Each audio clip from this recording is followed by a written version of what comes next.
पंक्ति के बाद आप नमस्कार, आप देख रहे हैं theLondonTalk.com और यह हमारा वीकली पॉलिटिकल शो नेता नगरी, जिसमें हम बात करते हैं हफ्ते भर के पॉलिटिकल डेवलपमेंट्स की।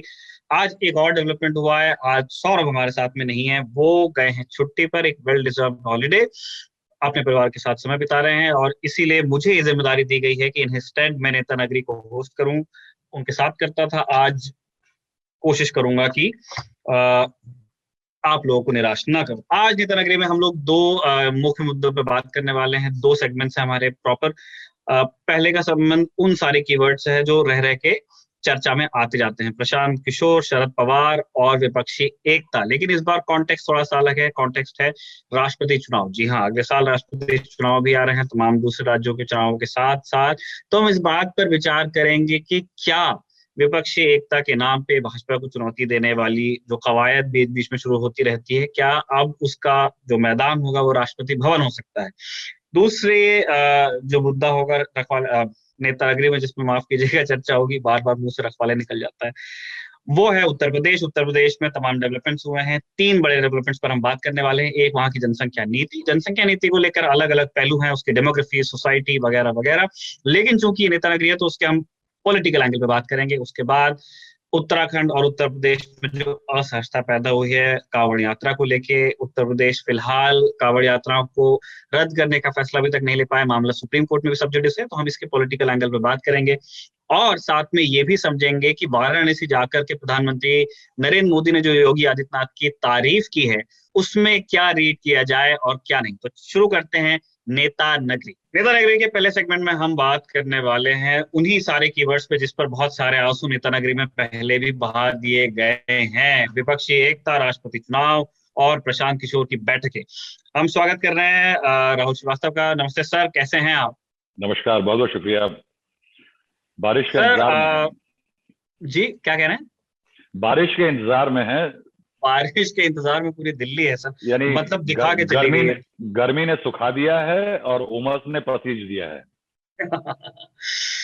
तो पसीज सर बहुत सारे नेता भी रहे हैं जिनकी मीटिंग्स हो रही हैं दिल्ली की इस गर्मी में, और एक के पीछे एक हो रही हैं। और उसको लेकर के पिछली बार जब हमने आपसे बात की थी तो हम सबको ये लग रहा था कि ये शायद 2024 की तैयारी है, अग्रिम तैयारी है, विपक्षी एकता वगैरह की बात हो रही है। लेकिन एक सुर्गा पिछले दिनों किसी ने छेड़ दिया कि नहीं, ये हो सकता है कि उससे पहले अगले साल जो राष्ट्रपति चुनाव आने वाले हैं उसको लेकर किसी गोलबंदी का हिस्सा हो सकता है। आपकी क्या जानकारी है सर? जो बैठकें हो रही हैं, प्रशांत किशोर लोगों से मिल रहे हैं, शरद पवार ने कहा है कि नहीं मेरी ऐसी कोई बात नहीं हुई है, पर कहाँ नेता लोग मिलते हैं मतलब इस तरह जब कोई एजेंडा नहीं होता है? देखिए, बिना एजेंडे के नेता कभी नहीं मिलते। ये कहा जाता है कि जो पॉलिटिकल लीडर है वो अगला इलेक्शन देखता है, जो स्टेट्समैन होता है वो भविष्य देखता है। ये नेता लोग हैं, इनसे ये अपेक्षा करना कि वो भविष्य का सुधार और जनमानस के आराम और इन सब की बातें सोचेंगे, ये बातें इनके मनस्पटल पे नहीं आती हैं। जहां तक ये बैठकों का दौर है, देखिए मैं एक बात बड़ी सिंपल कहना चाहता हूं कि कोई भी वर्ल्ड कप फुटबॉल का मैच लीग लेवल से नीचे से बिना नहीं लड़ा जाता। यानी फुटबॉल का फाइनल जो है वो तब खेला जाता है या कोई खेलता है जब वो नीचे से सारे मैचेस को जीतते हुए क्वार्टर फाइनल, सेमीफाइनल करके पहुंचता है। ये याद रखिए कि किसी भी गेम का 2024 फाइनल है, राष्ट्रपति चुनाव जो है वो सेमीफाइनल है, लेकिन इस सब का क्वार्टर फाइनल जो है अकेला वो है उत्तर प्रदेश। और ये कवायद जो है, अगर कोई ये कहता है कि प्रशांत किशोर, आपके शरद पवार, कांग्रेस, ये बैठकों के दौर, ये उठापटक, ये कोalition के दौर, ये सब इसलिए हो रहे हैं कि वो आगे की सोच रहे हैं, यूपी इनमें शामिल नहीं है, तो साहब ऐसा है कि तब मैं इन सब लोगों की राजनीतिक समझ पे शक और संशय करूंगा। ठीक है सर, यूपी पे जरूर आप इलैबोरेट कीजिएगा, और उसको लेकर के हमने एक सवाल आपके लिए रखा भी है कि इन बैठकों से उत्तर प्रदेश के लिए हमें क्या रीड करना चाहिए। लेकिन एक चीज जो एक दिन की जो कंट्रोवर्सी थी कि क्या प्रशांत किशोर कोशिश कर रहे हैं to bat for Sharad Pawar as president, और उसको लेकर के कहा गया कि अब कुछ दिन बाद तो ममता बनर्जी ने भी कहा है कि वो दिल्ली आएंगी, और फिर सूत्रों के हवाले से ये भी कहा गया कि प्रशांत किशोर एक बार स्टालिन से मिल लिए हैं, और उनका अरिथमेटिक कुछ इस तरह का है कि अगर बीजेडी को किसी तरह राजी किया जा सके कि आप एक आप जो नॉन कन्फ्रंटेशनल रिलेशन है उनका बीजेपी के साथ, उससे बाहर आकर के थोड़ा सा फ्रंट फुट पे आकर वो विपक्ष के साथ खड़े होने की हिम्मत करें, तो उस तरफ सोचा जा सकता है। मैं समझना चाहता हूं कि पहले तो क्या कोई भी अरिथमेटिक, क्योंकि अगर मैथ अग्री करेगा ही नहीं इस थीसिस से तो इसका कोई मतलब नहीं रह जाएगा। जिस स्वरूप में अभी राज्यसभा है, लोकसभा है और अलग अलग हमारे लेजिस्लेचर्स हैं, क्या उसमें कोई भी संभावना है, या फिर ये सिर्फ खाली समय में होने वाली बतकही है सर? देखिए, मैं इसीलिए मैंने जो पृष्ठभूमि बांधी वो यही बांधी कि उत्तर प्रदेश अहम है। क्यों कहता हूं मैं? देखिए, एक शरद पवार जी की बैठक हुई, शरद पवार जी की प्रशांत किशोर की बैठक हुई। मैं इस समय प्रशांत किशोर जी अब बहुत बड़े आदमी हैं। एक समय ऐसा था कि जब वो आम पत्रकारों से बातचीत किया करते थे, अब वो देश के बड़े लेवल पे खेल रहे हैं, और देश के बड़े लेवल पे खेलते हुए थोड़ा समय का अभाव हो जाता है। तो मैं उनसे बात नहीं कर पाया हूं। मैं उनके कुछ आसपास के लोगों से कुछ बात कर पाया हूं। शरद पवार जी पुराने नेता हैं, और वो आज भी उनका मीडिया को लेकर के बातचीत का तरीका पुराना ही है। वो पुराने स्टाइल के नेता है। वो चाहे बड़े हो जाएं तो, लेकिन उनको पता है कि पत्रकारों से एक लेवल ऑफ कम्युनिकेशन खोल के रखना चाहिए। तो मैं कह रहा हूं कि मैं एक ड्रोन छोड़ रहा हूं अपनी तरफ से प्रशांत किशोर जी के दिमाग के अंदर कि वो क्या सोच रहे हैं। तो वो पहली मीटिंग करते हैं शरद पवार जी से। अब शरद पवार जी से मीटिंग किस परिप्रेक्ष्य में हुई है, हम इस पे आ जाते हैं। इस परिप्रेक्ष्य में हुई है कि 2014 का चुनाव था, वो एक वेव चुनाव था। नरेंद्र मोदी पॉपुलर नेता थे। उसके बाद कांग्रेस पिट गई। उसके बाद 2019 का चुनाव आता है, जिस चुनाव में दो बड़ी चीजें होती हैं। विपक्ष पूरी तरह बिखरा हुआ है, और जो मेन ऑपोजिशन पार्टी है वो निहायत ही कमजोर स्थिति में है, कांग्रेस पार्टी। इस परिप्रेक्ष्य में 2019 से लेकर के 2021 आते आते एक हादसा होता है कि विपक्ष का जो एक एक दबदबा है, वो मैं कहूंगा कि रणबांकुरी ममता बनर्जी एस्टैब्लिश कर देते हैं कि रीजनल प्लेयर जहां पे है, और विपक्ष अगर मजबूत है तो नरेंद्र मोदी को और उनके जगरनॉट को हराया जा सकता है। स्टालिन का केस देखिए, ममता बनर्जी का केस देखिए।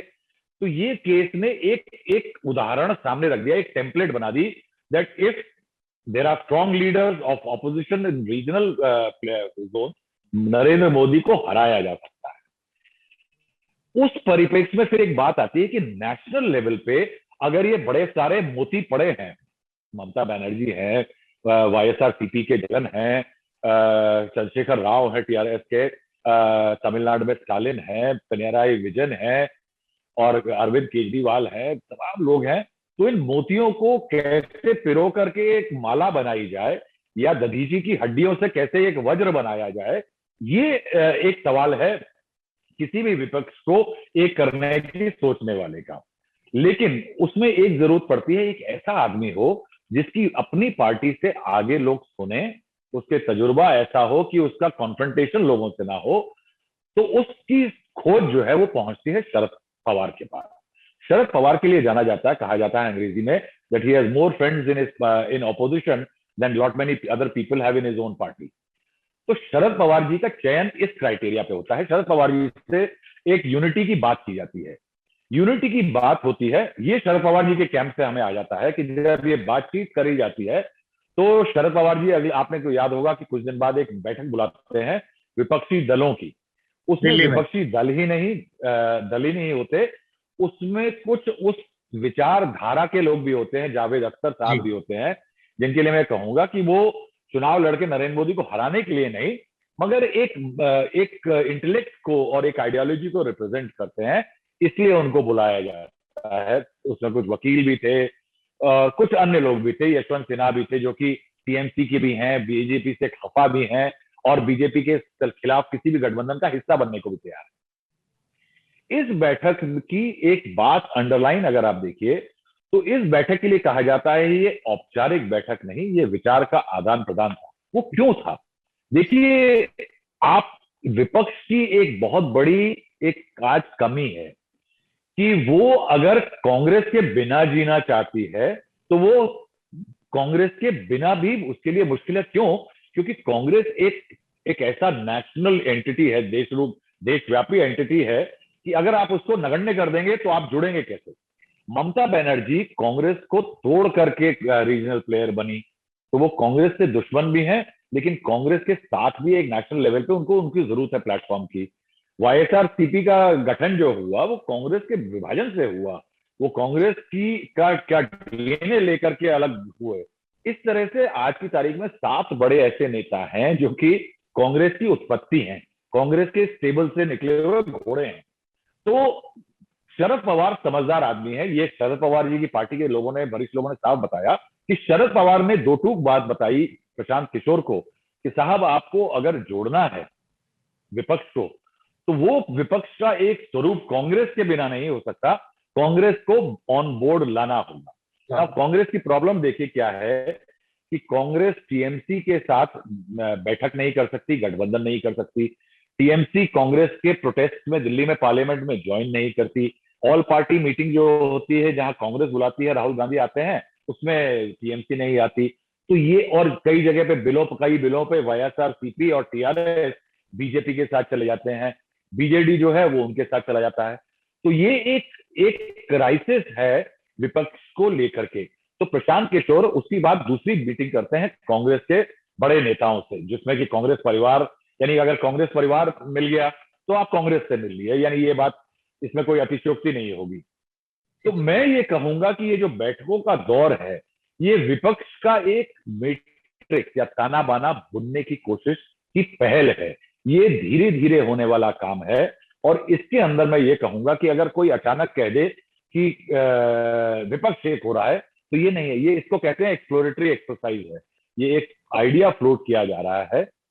अगर आप समझ दें तो मैं एक बात कहना चाहूंगा कि बंगाल से एक उदाहरण जो है, जिससे मेरी थ्योरी है, ये गलत भी हो सकती है, लेकिन अमूमन मेरे को लग रहा है कि एक थ्योरी इमर्ज करी है कि कांग्रेस बंगाल में कमजोर थी। हालांकि बंगाल में टीएमसी के साथ नहीं गई, लेकिन बंगाल में कमजोर कांग्रेस और लेफ्ट ने जो चुनाव लड़ा, मैं कहूंगा कांग्रेस ने एक तरह से चुनाव नहीं लड़ा।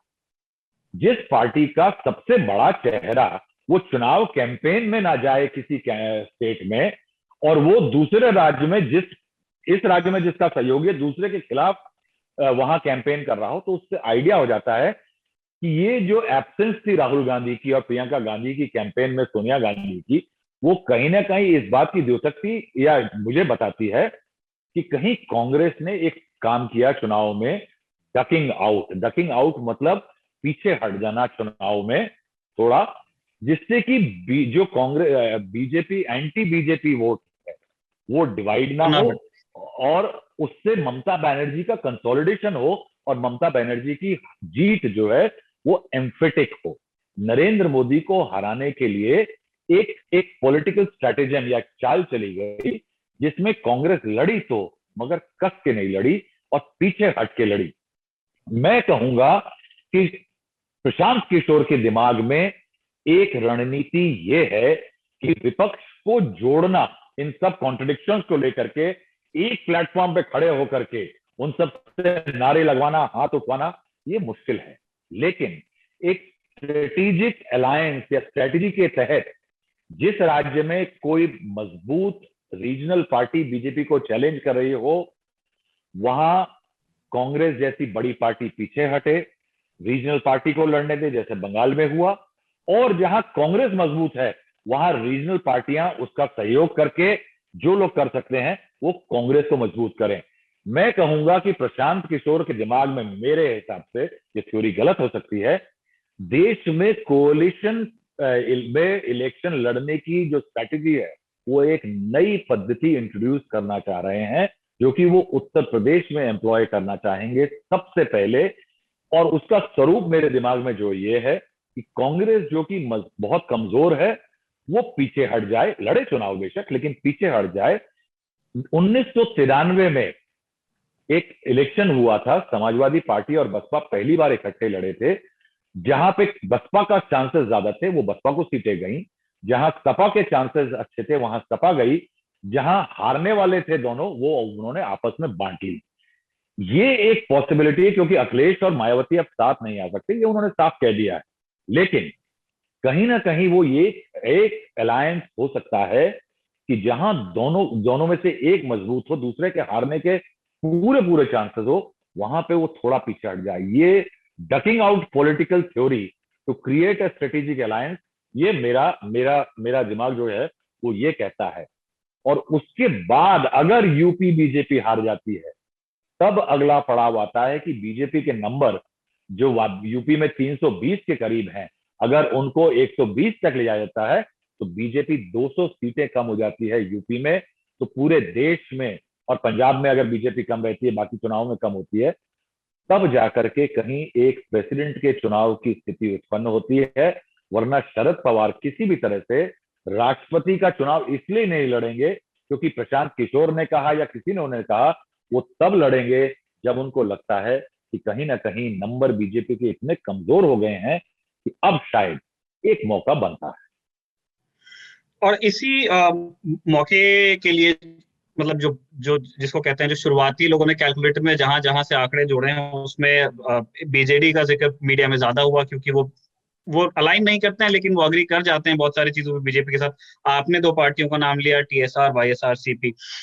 हमारा ये एक स्पेक्युलेटिव नेचर की क्वेरी है सर, कि अगर वाकई चीजें उस तरफ जाती हैं तो क्या ये पार्टीज हिम्मत कर पाएंगी? क्योंकि उसके बाद भी बीजेपी का काफी टेनर बच जाएगा, और हमने देखा है इससे पहले कि कन्फ्रंटेशन का नतीजा क्या होता है। क्या इन्हें ऐसा कोई डर नहीं लगेगा कि इसे संज्ञेय अपराध माना जाएगा केंद्र के द्वारा, बीजेपी के द्वारा, और फिर may be BJP will try to go after them, तो वो हर्ष कर जाएंगे, हिचक जाएंगे?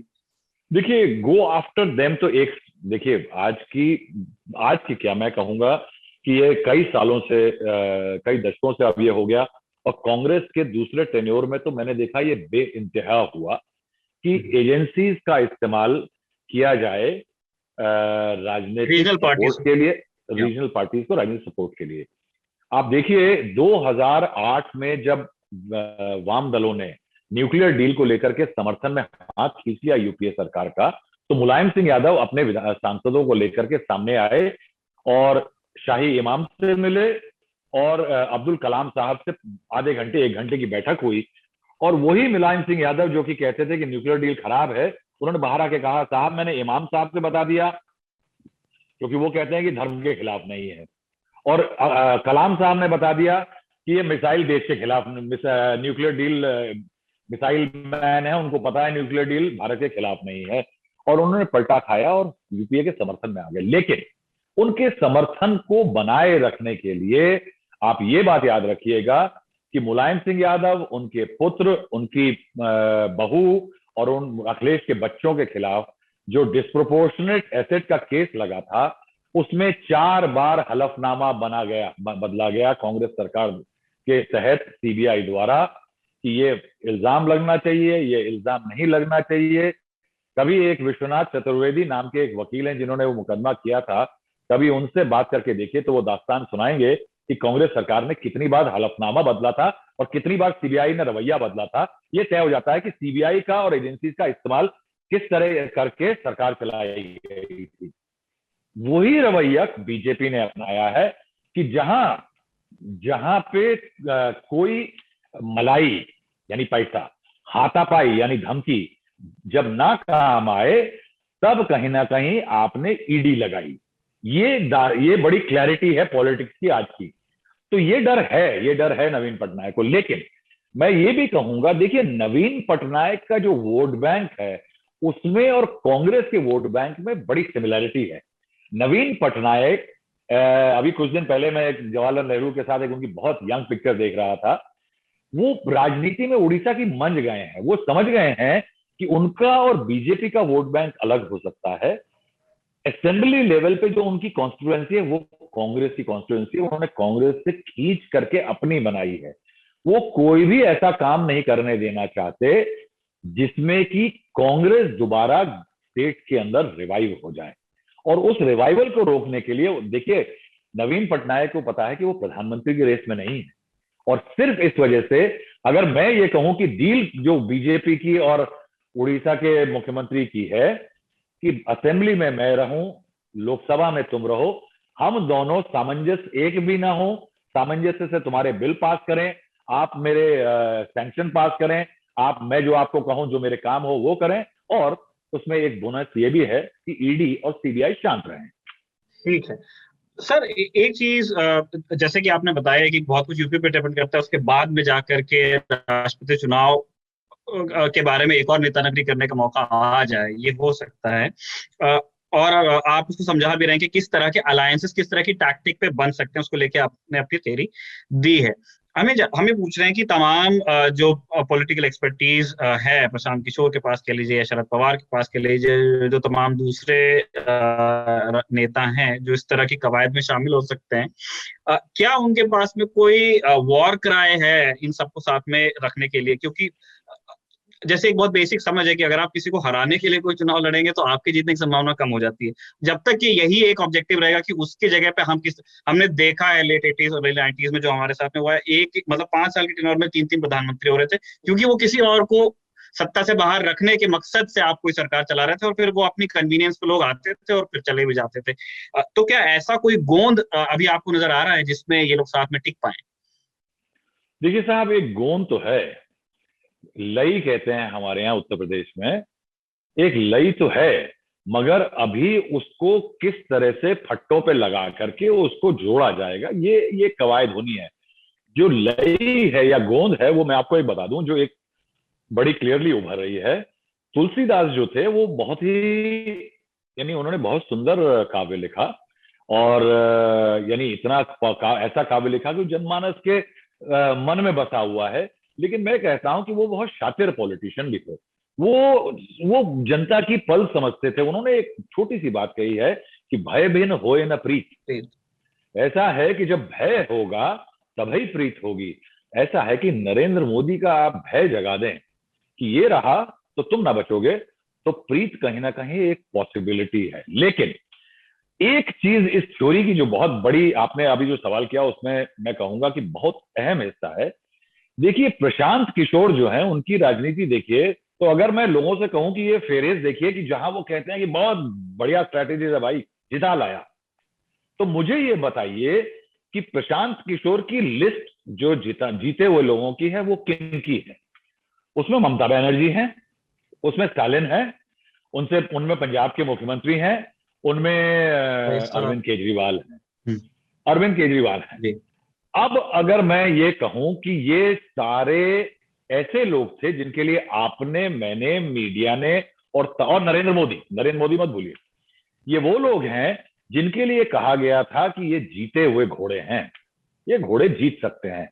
एक दांव उन्होंने लगाया था उत्तर प्रदेश में 2017 में। उन्होंने 2 जवान घोड़ों को इकट्ठे खड़ा किया और कहा कि ये यूपी के घोड़े हैं, लेकिन वो घोड़े हार गए। तो मैं ये बात कहूंगा कि प्रशांत किशोर के ट्रैक रिकॉर्ड में अच्छे जीतने वाले घोड़ों को कैसे बताना कि देखो साहब, ऐसा है कि जब ये आप दूसरा विरोधी घोड़ा आपके सामने आए तो ऐसे बाएं में कट करके, तेजी से राइट कट के उसका रास्ता ब्लॉक करके चलिए, वो प्रशांत किशोर कर सकते हैं। लेकिन प्रशांत किशोर क्या एक नया घोड़ा क्रिएट कर सकते हैं या टूटे घोड़े की टांग ठीक कर सकते हैं? वो टांगों के ना तो डॉक्टर हैं और ना ही घोड़ा पैदा करने का अस्तबल चलाते हैं। प्रशांत किशोर की प्रॉब्लम इसमें क्या होगी कि अगर वो कल लोगों ने खबर चला दी कि वो कांग्रेस ज्वाइन कर सकते हैं। देखिए, उनकी महत्वाकांक्षा बहुत है, मैं पूछने वाला था आपसे, उनकी महत्वाकांक्षा जबरदस्त है। और देखिए, वो एक टाइम में जब अरविंद केजरीवाल के साथ थे तो वो कन्वीनर होना चाहते थे आम आदमी पार्टी के, लेकिन अरविंद केजरीवाल भी शातिर आदमी है। उन्होंने कहा कि साहब, अगर इनको कन्वीनर बना दिया तो इसका दिमाग बहुत तेज चलता है, पता नहीं मेरे साथ क्या होगा, तो वो नहीं हो पाया। उसके बाद उन्होंने जेडीयू के साथ जाकर के, जब जेडीयू को सेहरा बना कि सबको महागठबंधन बना दिया, ये सिंपल अरिथमेटिक थी, और जिता दिया, तो नीतीश कुमार से कहा कि साहब, जेडीयू का कन्वीनर तो मैं हूंगा। नीतीश कुमार भी पुराने राजनीतिक बाज हैं, तो उन्होंने कहा कि साहब ऐसा है, वाइस प्रेसिडेंट बन जाइए, यहीं तक आपकी सीमा है। अब प्रशांत किशोर के दिमाग में अगर ये है वो किसी बड़े राजनीतिक दल में जनरल सेक्रेटरी बन जाएं, तो मुझे बताइए कि क्या कांग्रेस में कोई जनरल सेक्रेटरी अपनी चला सकता है? क्या कोई ऐसा कर सकता है कि वो कांग्रेस में कहे कि मैं ये कह रहा हूं ये हो जाए तो ऐसा है साहब कि अशोक गहलोत कहेगा कि मुझे मत सिखा, कल कलौंडा है। यूपी का कोई ब्लॉक प्रमुख कहेगा कि देखिए हमारे ना बताई। तो ये विषमताएं हैं प्रशांत किशोर के किसी पॉलिटिक्स में, पार्टी में आने की हाल में। अगर उनकी इच्छा बहुत बलवती हुई और ज्वाइन कर लें, वो उनकी अपना पर्सनल चॉइस है, लेकिन राजनीतिक आकलन में मेरे ख्याल से वो अपने आप को आज एक बड़े रोल में देख रहे हैं। वो अगर एक ये कहा जाए कि वो एक पॉलिटिकल दांव चलना चाहते हैं कि मैं नरेंद्र मोदी को हराने की कोशिश कर सकता हूं, वो एक यानी मजेदार, यानी एक बढ़िया स्टेट ऑफ माइंड है साहब, कि मैं नरेंद्र मोदी को हराने की कोशिश कर सकता हूं, मैं इसके लिए लोगों को इकट्ठा करूंगा, मैं इसके लिए एक लीडरशिप इशू बनाऊंगा, मैं एक नया पैराडाइम बनाऊंगा, नया एक तरीका बनाऊंगा, कोalition स्ट्रैटेजियां कैसे हो ग्राउंड पे। बहुत बढ़िया साहब, यानी मैं हैट्स ऑफ, अगर वो ऐसा सोच रहे हैं तो वो देश की पॉलिटिक्स में वीपी सिंह ने खुद नेता बन के ऐसा किया था, उसके बाद से लेकर के अभी तक प्रशांत किशोर ऐसा सोच करके बड़े नेता को उखाड़ने वाले इस तरह के पॉलिटिकल स्ट्रैटेजिस्ट पहले होंगे। लेकिन उसमें परेशानी वही है जो मैं कह रहा हूं कि प्रशांत किशोर जीतते घोड़ों पे अभी तक सफल हुए हैं। उन्होंने ना तो कोई नया घोड़ा पैदा किया है, ना ही टूटी टूटी टांग की घोड़ी को रेस में जिताया है। ठीक है, और एक अंतिम सवाल, चूंकि आपने बहुत सही इंटरवीन किया था हमारे पहले ही सवाल में कि बेटा जो तुम पूछ रहे हो वो मुझसे तब पूछना जब यूपी के चुनाव के नतीजे आ जाएं। क्या कोई भी संभावना है फिलहाल, जितनी जानकारी आप लोगों से मिलते रहते हैं, बात करते रहते हैं, कि यूपी में क्या प्रशांत किशोर का कोई सीधा दखल होगा? सर अभी तक की क्या जानकारी है हमारे पास? तो यूपी में पॉसिबिलिटी है। कांग्रेस पिछली बार 7 सीटें जीती थी, कांग्रेस के पास दमखम नहीं बचा है उत्तर प्रदेश में कि वो कांग्रेस किसी तरह का एक चैलेंज बन सके कांग्रेस को। तो ये बात मैं जो कह रहा था पहले कि एक कांग्रेस को एक फैसला लेना पड़ेगा, इसमें एक बहुत बड़ी अहम चीज जो करनी पड़ेगी, जो कि अगर वो 2019 में भी करते तो शायद उसका तो फायदा मिलता, नरेंद्र मोदी को इतनी अच्छी बढ़त नहीं मिलती।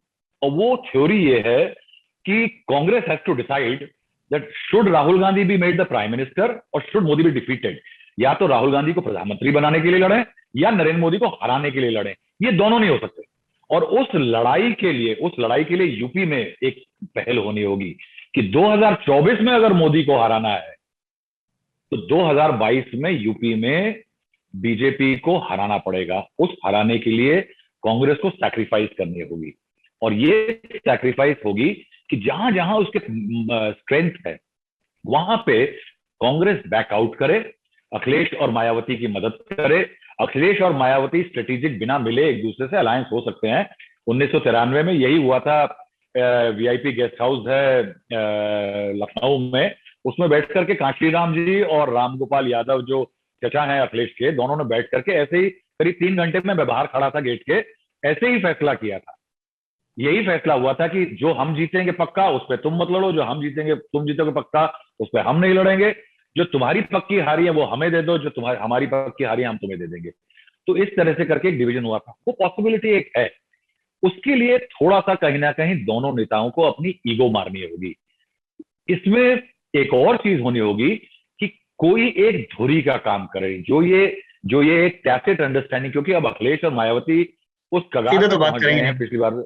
जी वही आप ठीक कह रहे हैं, वो सीधे तो बात कर नहीं पाएंगे अब, जो जहां बात नहीं कर चाहिए पाएंगे। कीजिए जी। उसमें कोई कांग्रेस अगर कोशिश करेगी तो भी ये हो जाएगा। नरेंद्र मोदी बहुत तेज पॉलिटिशियन है। अगर कांग्रेस ने ये पहल करी कि दोनों को बिठा करके हम मीटिंग करा रहे हैं, हम ये करेंगे, तो नरेंद्र मोदी साहब और बीजेपी जाकर फील्ड में इंडिकेट कर देंगे कि देखिए ये एक ही वोट के दावेदार हमको हराने के लिए एक हो रहे हैं, और वो रिवर्स पोलराइजेशन की कोशिश करेंगे। इसलिए एक ऐसा आदमी चाहिए जिसका कोई राजनीतिक बैगेज ना हो, और उसका फायदा ये भी होगा कि अगर ये हो जाता है एक टैसिट अंडरस्टैंडिंग, तो अखिलेश यादव के लिए कैंपेन करने के लिए लखनऊ में थोड़ा बंगाली वोट है तो ममता बनर्जी को वो ला सकते हैं, नोएडा में थोड़ा साउथ इंडियन वोट है तो स्टालिन को ला सकते हैं। ये एक पॉसिबिलिटी है। क्यों? क्योंकि प्रशांत किशोर के पास आज इन लोगों के पास डायरेक्ट लाइन है, ममता बनर्जी, स्टालिन, वो डायरेक्ट लाइन से, जिसे कहते हैं ना कि एसेट का यूटिलाइजेशन, वो स्ट्रेटेजिक तरह से प्रशांत किशोर कर सकते हैं। तो एक तरह से वो एक नई स्ट्रैटेजी को नए तरीके से पिरो करके नरेंद्र मोदी के सामने दधीची की हड्डियों से बना हुआ वज्र बना सकते हैं। ठीक है, तो ये अब देखने वाली ही चीज हो गई है कि सर की थीसिस में, मतलब मैं आपसे बात करके मुझे अभी इतना समझ में आया कि गणित सारा तैयार है, अगर ये हो जाए तो हो जाए वाली बात है। 50-50 चांस। ये बहुत मुश्किल काम है, लेकिन एक सोल्यूशन जरूर है कि ये किया जा सकता है। इस प्रशांत किशोर के लिए मैं कहूंगा कि उनको एक नए तरह की कोalition को रंग देना होगा, और नई कोलिशन को रंग देना अगर नहीं दे पाए तो कहीं का ईंट कहीं का रोड़ा, भानुमति ने कुंभा जोड़ा वाली पुरानी दास्तान आ जाएगी, पुराने तरह का अलायंस होगा, झगड़े होंगे और बिखराव हो जाएगा। लेकिन प्रशांत किशोर अगर अचीव कर सकते हैं तो वो कहावत शेर है कि इब्तिदाए इश्क है, आगे आगे देखिए होता है क्या। तो ये इब्तिदाए इश्क होना होगा। क्या है कि कामदेव की तरह से प्रशांत किशोर को प्रेम के तीर छोड़ने होंगे, नए लोगों को प्रेमी बनाना, युगल जोड़े बनाने होंगे, युगल जोड़ों को बताना होगा कि आज बालकनी में तुम खड़े हो, नीचे ये खड़े हैं, गीत तुम गाओ, मुस्कुराएं वो, शर्माए वो। उसके बाद कहीं पार्क में आप किसी पेड़ के साथ साथ घूमते हुए गाते दिखाई दें। तो ये इश्क का तरीका भी सिखाना होगा, और उसी से इश्क उस मुकाम पे पहुंचेगा कि नरेंद्र मोदी की खिलाफत हो सकेगी। ठीक है, बड़ा इंटरेस्टिंग तरीका है सर आपका बताने का, कोलिशन पॉलिटिक्स और कोलिशन के पीछे लगने वाली आर्ट को। लोग कहते हैं कि क्या पॉलिटिक्स बतियाते रहते हैं, इतना ड्राई, दुश्मनी, नेगेटिविटी। तो आपकी ये क्लिप कट के मेरे ख्याल वायरल अब होगी कि नहीं, पॉलिटिक्स इस तरह से भी बतियाई और की जा सकती है। दोबारा तकलीफ देंगे सर हम आपको जब हम इस बारे में बात करेंगे, और तब आप और शेरो शायरियों के साथ भी आइएगा, और जो आपके बहुत बड़े दिलचस्प इंसाइट्स होते हैं उनको जानने का मौका मिलेगा हमारे दर्शकों को। अभी के लिए आपका शुक्रिया। चलते हैं नेता नगरी के अगले सेगमेंट की तरफ। बहुत बहुत शुक्रिया। Thank you. चलते हैं नेता नगरी के अगले सेगमेंट की ओर, जिसमें हम बात करने वाले हैं उत्तर प्रदेश के। उत्तर प्रदेश में हाल के दिनों में काफी सारे डेवलपमेंट्स हुए हैं, गाहे बगाहे है। उनका संबंध कोविड से ही है। प्रधानमंत्री का हाल में दौरा हुआ है। जब नेता नगरी के इस एपिसोड की रिकॉर्डिंग हुई है उससे एक दिन पहले पीएम अपने संसदीय क्षेत्र वाराणसी पहुंचे थे, और उसके अलावा उत्तर प्रदेश में कांवड़ यात्रा को लेकर भी हाँ और ना चल रही है, और जनसंख्या नीति को लेकर जो विवाद चल रहा है सो तो है ही। इस पर बात करने के लिए हमारे साथ हिमांशु जी हैं, जिनको आप नेता नगरी में देखते रहते हैं। बहुत बहुत स्वागत है सर आपका। आप बीजेपी कवर करते हैं इंडिया टुडे के लिए, और हमारे लिए भी वक्त निकालते हैं। शुक्रिया जी, बहुत बहुत धन्यवाद सर। पहला प्रश्न हमारा उसी कश्मकश को लेके था जिसका नाम कांवड़ यात्रा है। दो बीजेपी रूल स्टेट्स हैं, उत्तराखंड और उत्तर प्रदेश। बाकी राज्यों से भी कांवड़िए वहां पे पहुंचते हैं, लेकिन इन दो स्टेट्स के बीच में अब बात थोड़ी सी फंस रही है। उत्तराखंड ने मन पक्का करके ये फैसला ले लिया है कि अब वहां कांवड़ यात्रा इस साल भी स्थगित रहेगी, पिछले ही साल की तरह। उन्होंने उसमें कोरोना महामारी का कारण दिया है, लेकिन उत्तर प्रदेश शासन फिलहाल ये फैसला नहीं ले पाया है। हम इसके पॉलिटिकल कंपल्शन समझना चाह रहे थे। जब महामारी की दो लहरें जा चुकी हैं, उत्तर प्रदेश से जो तस्वीरें आई हमने देखा, आपने भी उन्हें कवर किया। क्या विचार है सरकार, क्यों ये फैसला नहीं ले पा रही है कि एक धार्मिक आयोजन को फिलहाल के लिए रहने दिया जाए? देखिए, बिल्कुल इसके कई कंपल्शंस हैं। चुनाव में उत्तराखंड को भी जाना है और उत्तर प्रदेश को भी जाना है अगले साल। लेकिन आप देखिए कि कुंभ के बाद जो हालात दिखे और जिस तरीके के सवाल खड़े हुए कोविड की दूसरी लहर में, ऐसा लगा जैसे पूरा ठीकरा जो है कुंभ के ऊपर फोड़ दिया गया, क्योंकि जिस तरीके से वहां लोग आए लाखों की संख्या में, और उसके बाद कोविड की लहर बढ़ी और उसको लेकर कई तरीके के सवाल खड़े किए गए। प्रधानमंत्री को अपील करने पड़ी थी कि अगर आपको लगता है कि कोविड नहीं जाना चाहिए कुंभ स्नान के लिए तो ना जाइए, और अपनी आस्था पर विश्वास करते हुए जहां है वहां स्नान। अब क्योंकि यूपी है और यूपी में आज भी कोर्ट के अंदर जो केंद्र सरकार ने हलफनामा दिया है उसमें ये कहा है कि नहीं होनी चाहिए कोविड यात्रा, लेकिन उत्तर प्रदेश सरकार कह रही है हम इसका विकल्प तलाश लेंगे, कुछ और विकल्पों पे विचार करके लाएंगे। इट मीन वो चाहते हैं कि कांवड़ यात्रा जो है वो निकले। अब दो प्रदेशों की सरकार, एक पार्टी की सरकार, और ऊपर से केंद्र सरकार भी उसी पार्टी की, तो कहीं ना कहीं ये अंतर्द्वंद है। ये वोट के लिए माना जा सकता है कि जिस तरीके से आप कांवड़ यात्रा को निकालने के लिए अभी तक असमंजस में है, लेकिन बाकी अगर आप कांवड़ यात्रा निकालने देंगे तो बाकी पॉलिटिकल प्रोग्राम जो होंगे उसको कैसे रोकेंगे, आप कैसे बाकी चीजों पर जो है बैन लगाएंगे। तो ये जरूर देखना होगा यूपी सरकार को कि इसका मैसेज कहीं चुनाव से तो नहीं जोड़कर देखा जा रहा है। देखिए, कांवड़ यात्रा एक धार्मिक अनुष्ठान कह सकते हैं, धार्मिक कार्यक्रम के तहत होती है, हर साल होती है, देश भर से लोग जो हैं हरिद्वार जाते हैं। लेकिन क्या इसके मतलब कुछ और हैं क्या, और क्या अगर उसके मतलब गलत जा रहे हैं, ये योगी सरकार को स्पष्ट करना चाहिए कि हम इसके राजनीतिक फायदे के लिए नहीं, कोविड ना हो और जिस तरीके के लिए कहा जा रहा है तीसरी लहर आ सकती है उसको रोकने के लिए हम प्रयासरत हैं। और अगर इस तरीके के प्रयासों में अगर कांवड़ यात्रा को बैन करना पड़ता है तो हम उसके लिए भी तैयार हैं। लेकिन ये संदेश उनकी तरफ से आ नहीं रहा है। उत्तराखंड के मुख्यमंत्री दिल्ली आते हैं, तमाम नेताओं से, गृह मंत्री से, प्रधानमंत्री से मुलाकात करते हैं और वो अनाउंस कर देते हैं। योगी जी अभी भी जो है असमंजस की स्थिति में है। वो असमंजस की स्थिति इसलिए है क्योंकि अगले साल चुनाव होने हैं और उत्तर प्रदेश का चुनाव जो है वहां वोटों का ध्रुवीकरण होता है, और ध्रुवीकरण किस तरीके का होगा ये हम सब जानते हैं, और उसको इसीलिए वो अभी तक असमंजस में है कांवड़ यात्रा को। हिमांशु जी, क्या कॉन्स्टिट्यूएंसी वाइज, मतलब जिस कॉन्स्टिट्यूएंसी को योगी आदित्यनाथ और उनकी पार्टी भाजपा भी एड्रेस करना ही चाहते हैं और उसी के हिसाब से वो फैसले लेते भी हैं, वो बहुत ऑब्वियस है, वो जो उनकी पॉलिटिक्स है वो उसी तरह से करना चाहते हैं। हम ही समझना चाहते हैं कि अगर कुंभ और कांवड़ यात्रा को ले ले तो दोनों एक ही धर्म से जुड़ी हुई है, लेकिन अलग अलग टेम्परामेंट के लोग उसमें जाते हैं, अलग अलग सेंसिबिलिटीज के लोग उसमें जाते हैं। जैसे कुंभ सियाना लोगों का, ठहरे लोगों का त्योहार है, कांवड़ यात्रा थोड़ा सा एक यंग क्राउड उसमें चला करता है, और फिर वो जिस तरह चलता है उसको लेके भी लोगों की अपनी ओपिनियन है। क्या कांवड़ यात्रा उतना ये कह लीजिए उतनी सिग्निफिकेंट चीज है जिस पे फैसला लेने या नहीं लेने को लेकर के योगी आदित्यनाथ की जो सरकार है वो इतनी नर्वस हो जा रही है कि इसे करें ना करें, कैसे करें? देखिए, मतलब अगर कोई मैसेज वो देना चाहते भी हैं तो वो कितना लाउड होगा अपनी कॉन्स्टिट्यूएंसी को जो देंगे अगर करवा ले जाते हैं? देखिए, बिल्कुल जो वो असमंजस की स्थिति दिखाना चाहते हैं, वो दिखाना चाहते हैं कि मैं चाहता हूं कांवड़ यात्रा निकले, तमाम प्रेशर्स के बावजूद, उत्तराखंड सरकार के बैन करने के बावजूद, या फिर केंद्र सरकार के आज के हलफनामे के बावजूद, वो ये संदेश जरूर देना चाहते हैं मैं कांवड़ यात्रा का पक्षधर हूं, मैं चाहता हूं कांवड़ यात्रा निकले, मेरी सरकार वैसे ही फूल बरसा के हेलीकॉप्टर से स्वागत करेगी कांवड़ यात्रियों का जैसे पहले हुआ करता था। लेकिन अब क्योंकि उनकी ये कह सकते हैं कि हर तरीके से जो है उनके रास्ते को बंद किया जा रहा है, क्योंकि कांवड़ यात्रा शुरू होगी तो हरिद्वार से होगी। अब हरिद्वार में कांवड़िए कैसे जाएंगे, क्योंकि अगर वहां बैन होगा तो कैसे। लेकिन वो अभी भी संदेश ये देना चाहते हैं कि मैं कांवड़ यात्रा निकालना चाहता हूँ, कांवड़ यात्रा निकालना चाहता हूँ, किसी खास संप्रदाय के लोगों को संदेश देने का है। क्योंकि ये ध्रुवीकरण उत्तराखंड में नहीं है, जातिगत और धार्मिक जो ध्रुवीकरण है वो उत्तर प्रदेश में नहीं हो रहा है, वो ध्रुवीकरण यूपी में होता है, इसीलिए ये संदेश दिया जा रहा है। नहीं तो क्या योगी सरकार केंद्र सरकार की बात को नहीं मानेगी?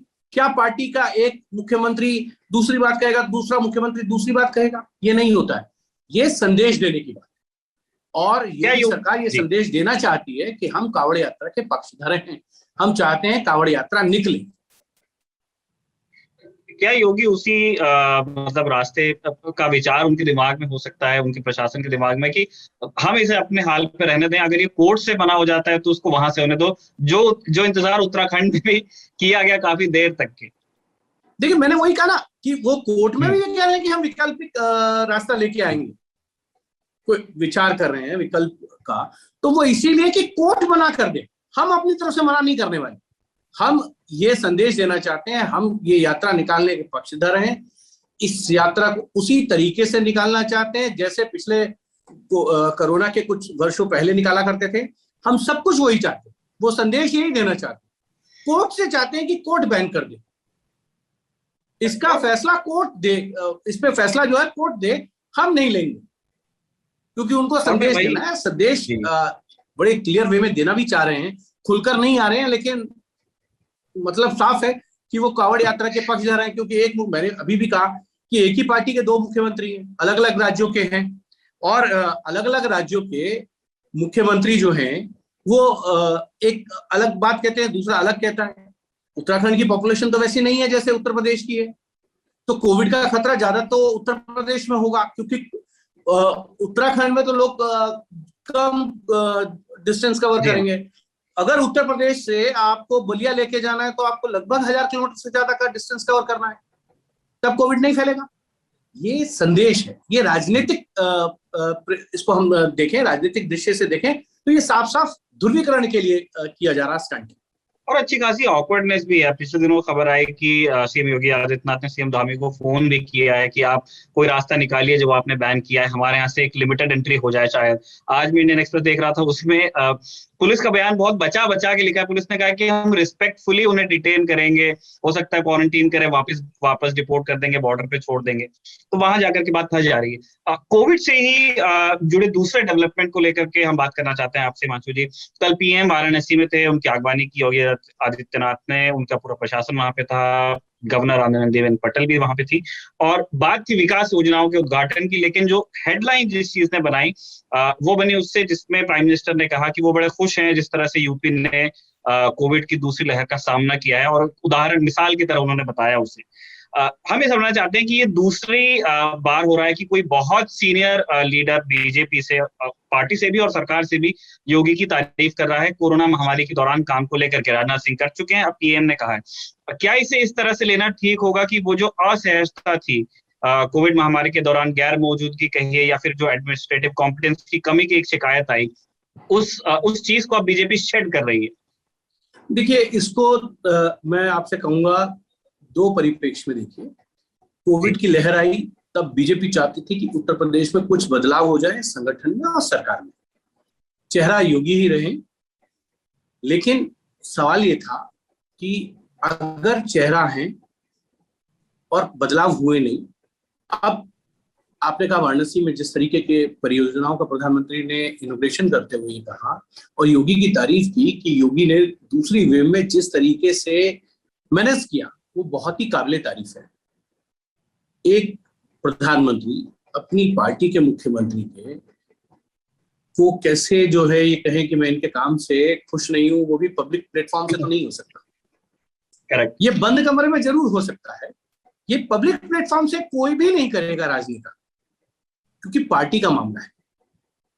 और वो तब जब प्रधानमंत्री सर्वोपरि नेता है, इस बीजेपी के सबसे बड़े नेता है आज। ये कैसे कह सकते हैं कि मैं इनके काम से असहमत हूं, खुश नहीं हूं तो फिर मुख्यमंत्री क्यों है, पार्टी बदल क्यों नहीं देती है?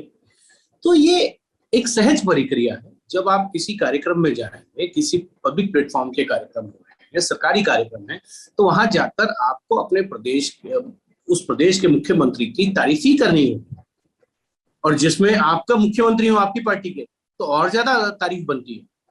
आप भले ही कई काम से खुश ना हो, लेकिन तारीफ तो आपको करनी पड़ेगी।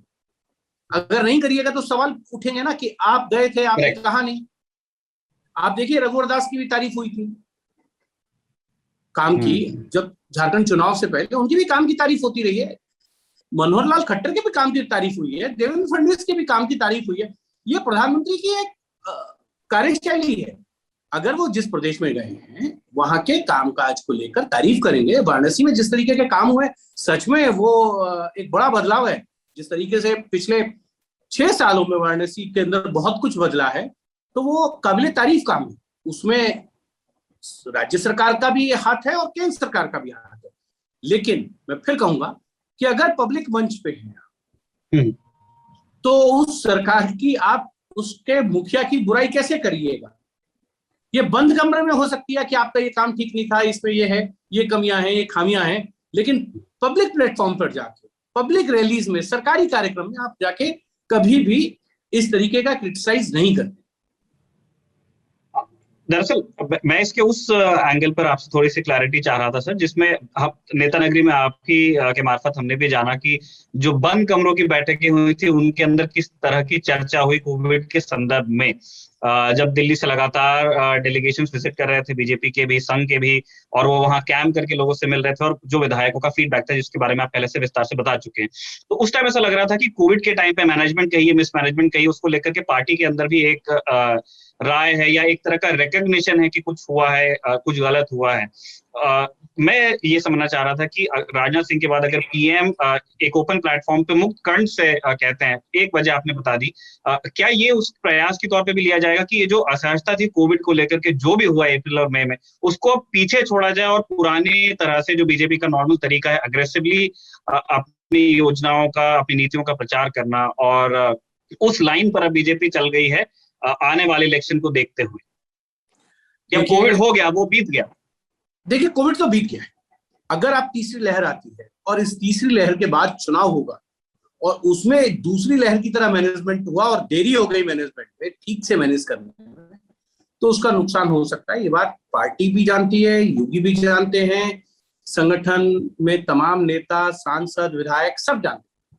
अब कोविड हो चुका है, उसको आप रफू कैसे करेंगे? ये रफू हो रहा है कि चादर थोड़ी फटी है तो रफू कर देते हैं।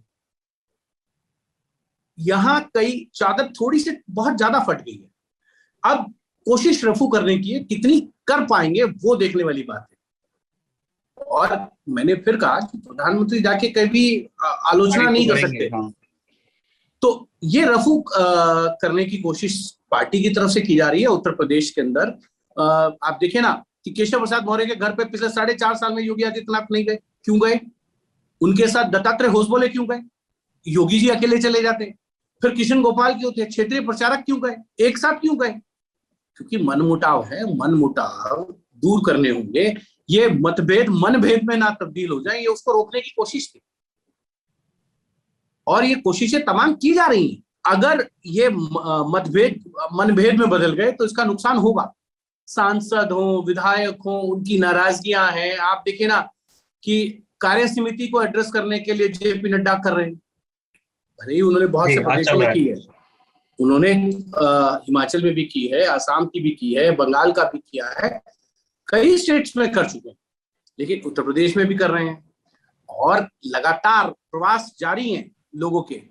और अब मुझे तो ये भी सुनने में आया है कि जल्द ही कैबिनेट रिसफल होगा जिसमें जितिन प्रसाद को मंत्री बनाया जाएगा, नरेश अग्रवाल को बनाया जा सकता है, और भी लोग हैं जो नाराज हैं, जिनको लाया गया है पार्टी में, वो सब।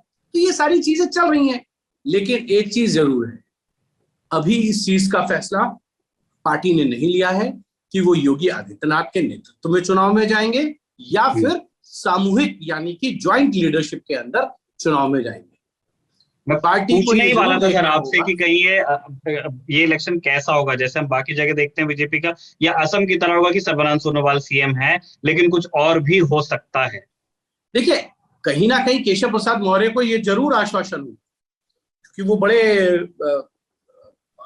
डायनेमिक लीडर हैं। मैंने उनको 2016 से 17 के विधानसभा चुनाव में काम करते हुए देखा, किस तरीके के वो भाषण दिया करते थे, किस तरीके से पार्टी के कार्यकर्ताओं की मीटिंग लिया करते थे। बहुत अग्रेसिव लीडर है और ओबीसी से आते हैं, नॉन यादव ओबीसी में बहुत बड़ा चंक है मौर्य समाज का, उससे निकल कर आए और एक तरीके से पहले विधायक थे 2012 में, फिर 14 में लोकसभा लड़े और फिर जब उनको प्रदेश अध्यक्ष बनाया गया तो उसके बाद आप देखिए कि ट्रिमेंडस चेंज आया संगठन के स्तर पे भी और लीडरशिप पे भी, लेकिन उनको वो जगह नहीं मिली। 4.5 साल तक वो अपनी शिकायतें पार्टी नेतृत्व के सामने करते रहे, कोई नहीं सुन रहा था। अंत में उन्होंने एक बयान दिया, ये पार्टी नेतृत्व तय करेगा कि नेतृत्व में योगी जी के जाना है या ज्वाइंट लीडरशिप में जाना है।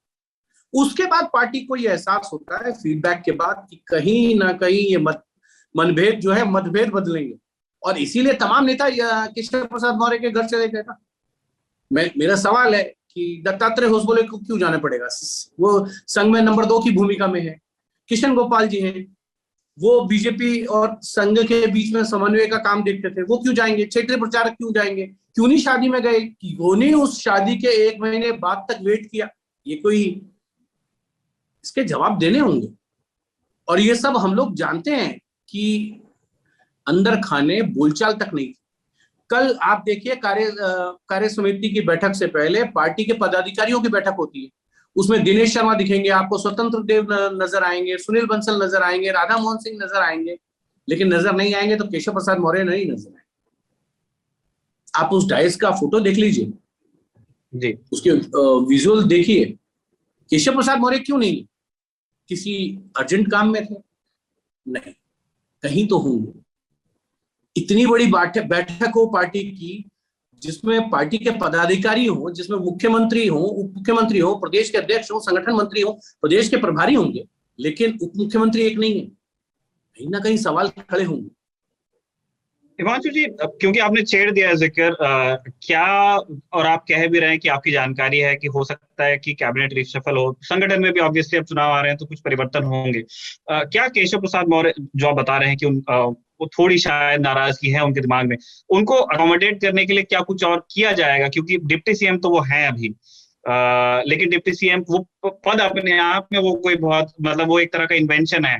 देखिए, मुझे मतलब कोई बहुत अब इसके बहुत कम संभावनाएं नजर आती कि अब उनको एकोमोडेट किया जाएगा, क्योंकि वो जिस पद पर हैं वो सरकार में नंबर 2 का पद है।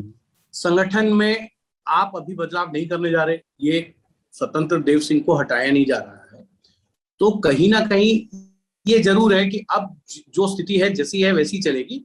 छोटे मोटे बदलाव होते रहेंगे। आपने देखा होगा कि कुछ टीम के अंदर कमी थी, संगठन जो वहां की है उसको भर दिया गया है।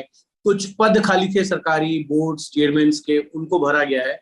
लेकिन ओवरऑल अब जो इसी तरीके की चीजें आपको फिलर्स होते हुए नजर आएंगे, लेकिन बहुत बड़ा कोई बदलाव नहीं होने जा रहा। लेकिन केशव प्रसाद मौर्य को अगर मनाने की कोशिश की गई है तो कहीं ना कहीं उनको कहा गया होगा कि चुनाव बाद आपको भी देखेंगे, ये जरूर होगा। क्योंकि केशव प्रसाद मौर्य ने यह बयान दिया था कि पार्टी नेतृत्व तय करेगा किसके नेतृत्व में चुनाव में जाना है या सामूहिक नेतृत्व में जाना है। ये उसके बाद क्यों गए? उससे पहले क्यों नहीं सारे लोग गए उनके घर? सवाल वहां है। और जिस तरीके से विधायकों की, सांसदों की नाराजगी है, वो नाराजगी कोई छोटी नाराजगी नहीं है, वो नाराजगी बहुत बड़ी नाराजगी है।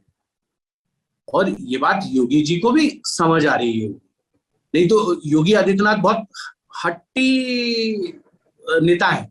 मैं कई बार कह चुका हूं उनके बारे में कि वो बहुत जल्दी चीजों को स्वीकार नहीं करते और जिस राह को पकड़ लेते हैं उसी राह पे चलते हैं। लेकिन उनको समझाया गया है कि भाई अगर केशव प्रसाद मौर्य नाराज हो गए तो नॉन ओबीसी का एक बहुत बड़ा, नॉन यादव ओबीसी का एक बहुत बड़ा चंक नाराज हो जाएगा, उसका नुकसान आपको उठाना पड़ सकता है। और जो कैबिनेट विस्तार की बात मैंने आपको कही, उसमें संजय निषाद, जो निषाद पार्टी के हैं, उनको एमएलसी बनाकर सरकार में शामिल किया जा सकता है। इस तरीके की जानकारी है क्योंकि उनके बेटे प्रवीण निषाद को यहाँ केंद्र में नहीं एडजस्ट किया गया, तो संजय निषाद को जरूर यूपी के अंदर एडजस्ट करा जाएगा। और क्योंकि निषाद है और एक उनकी मांग भी है कि हमारे पार्टी के एक व्यक्ति को उप मुख्यमंत्री के तौर पर प्रोजेक्ट करके चुनाव में जाएंगे तो आपको बहुत फायदा होगा। लगभग 125 सीटों पे उनका प्रभुत्व है, उनकी पार्टी का जनाधार है, उनकी जाति का वोट है, ये बात वो पब्लिकली कह चुके हैं। तो इसलिए उनको एडजस्ट जरूर किया जाएगा, क्योंकि ये इस तरीके के बयान तब दिए जाते हैं जब उनको लगता है कि उनको बहुत सी चीजें मिलने वाली हैं और अगर नहीं मिली तो उसके लिए वो पहले से एक हवा बनाने की कोशिश करते हैं। और यूपी में कहते हैं कि भोकाल बनाना, तो वो भोकाल की राजनीति करने की कोशिश है। ठीक है। और जैसे आपने निषाद पार्टी का आपने जिक्र कर भी दिया, और जो हाइपर लोकल अलायंसेस हैं यूपी में, अपना दल हो गया और बाकी जो पार्टी बहुत लोकल लेवल पे जाकर के साथ में जाती है, इलेक्शंस के पहले, इलेक्शंस के दौरान वो गवर्नमेंट भी चलाते हैं उनके साथ में, क्या उनके अकोमोडेशन को लेके भी कुछ है, या फिर बीजेपी इस बार जो पिछली बार का था कि बीजेपी प्लस फिर वो डॉट डॉट करके छोटी छोटी पार्टियां आ सकती, लेकिन ये एक बीजेपी कैंपेन?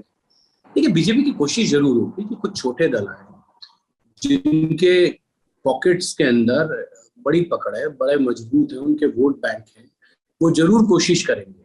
लेकिन ये कोशिश कितनी संभव होगी, क्योंकि बाकी दलों ने बीजेपी की स्ट्रेटेजी को अपना लिया। आप देखिए, समाजवादी पार्टी को महान दल के साथ है जी, वो राजभर को साधने की कोशिश कर रहे हैं, लेकिन राजभर नहीं जा रहे हैं।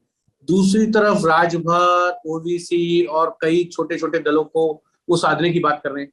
अखिलेश यादव शिवपाल यादव के साथ भी अलायंस करने की बात कर रहे हैं कि हाँ, उनके साथ भी हम सीटों का एडजस्टमेंट कर सकते हैं। तो ये बीजेपी ये स्ट्रेटेजी का पार्ट है जिसको अब विपक्षी दलों ने वहां पे करना शुरू किया है। आज मैंने सुना है कि कांग्रेस भी वहां पे छोटे छोटे दलों को तलाश रही है जो उनके साथ आ सकते हैं। अब बीजेपी के साथ कौन है, ये बीजेपी के लिए एक बड़ा सवाल है, क्योंकि राजभर ने को जिस तरीके से मंत्री बनाकर उनको हटाया गया, उनकी मांग को नहीं माना गया, और वो पूरे समय 2019 से अभी तक, क्योंकि जब चुनाव बाद उनको मंत्री पद से हटाया गया, वो बीजेपी के अगेंस्ट राजनीति कर रहे हैं, उनके बयान बीजेपी के खिलाफ है। जब ये भी खबर आई कि ओम प्रकाश राजभर की जो पार्टी है, वो सुहेलदेव पार्टी, वो बीजेपी के साथ आ सकती है, उनके बातचीत चल रही है, तो उन्होंने ये कहा था कि मैं बीजेपी के साथ नहीं जाऊंगा, राजनीति खत्म हो जाएगी। ये बयान उन्होंने दे दिया है। अगर इसके बाद भी अगर कोई संभावना है तो कह नहीं सकते, लेकिन बीजेपी की कोशिश पूरी है कि किसी तरीके से जो है छोटे छोटे अलायंस करके, जैसा वो पहले भी करते रहे हैं। मैंने पहले भी कहा 2019 से पहले उन्होंने निषाद पार्टी के साथ अलायंस किया, जो समाजवादी पार्टी के साथ थे, अनुप्रिया पटेल के साथ उनका अलायंस था। 2017 के अंदर उन्होंने ओम प्रकाश राजभर को भी साधा था। 2009 में उन्होंने आरएलडी के साथ मिलकर चुनाव लड़ा था। ये सारी चीजें चलती रहती हैं, टाइम टू टाइम मुझे लगता है एक्सप्लोर होती जाएंगी, और चुनाव आते आते सारी चीजें क्लियर हो जाएंगी, कौन दल किसके साथ है। लेकिन इतना जरूर है कि अभी बीजेपी को छोटे दलों को साधने में थोड़ी मुश्किल जरूर हो रही है। ठीक है, एक और आखिरी जो डेवलपमेंट यूपी में ही हुआ है अभी हाल ही में, पिछले एक हफ्ते में, जिसकी चर्चा यूपी के साथ साथ पूरे देश में होने लगी है। पहले हिमंता बिस्वा शर्मा एक मुख्यमंत्री थे जो चर्चा में थे जनसंख्या नीति को लेकर या जनसंख्या को लेकर, जिनके दिमाग में अलग अलग विचार थे, शिकायतें थी। अब यूपी वो लाइमलाइट को पूरा लूट के ले गया है। जब एक ड्राफ्ट बिल की बात हो रही है जो लॉ कमीशन के मार्फत सामने आया है, लॉ कमीशन की जो सेक्रेटरी हैं सपना त्रिपाठी, वो कह रही है कि गवर्नमेंट ने नहीं कहा था, ये तो हमने अपने हिसाब से ही बना दिया है। लेकिन ये समझने वाली बात है कि सरकार के आशीर्वाद के बिना इतनी ज्यादा चर्चा जनरेट करने वाला ड्राफ्ट भी कोई संस्था नहीं बना सकती है। हम ये समझना चाहते हैं कि इसके अलग अलग पहलू हैं, डेमोग्राफी है, सोसाइटी है, अलग अलग चीजें हैं। मैं इसकी पॉलिटिक्स समझना चाहता हूँ। एक तो जो बहुत ऑब्वियस, जो आप कांवड़ यात्रा के चर्चा के दौरान कह ही रहे थे, कि वो एक जो सबसे पहली चीज जो दिमाग में आती है वो वही है। क्या इसके अलावा और कोई पॉलिटिकल कंसिडरेशन सरकार के दिमाग में रहा जब उन्होंने इस बात को छेड़ा चुनाव से पहले?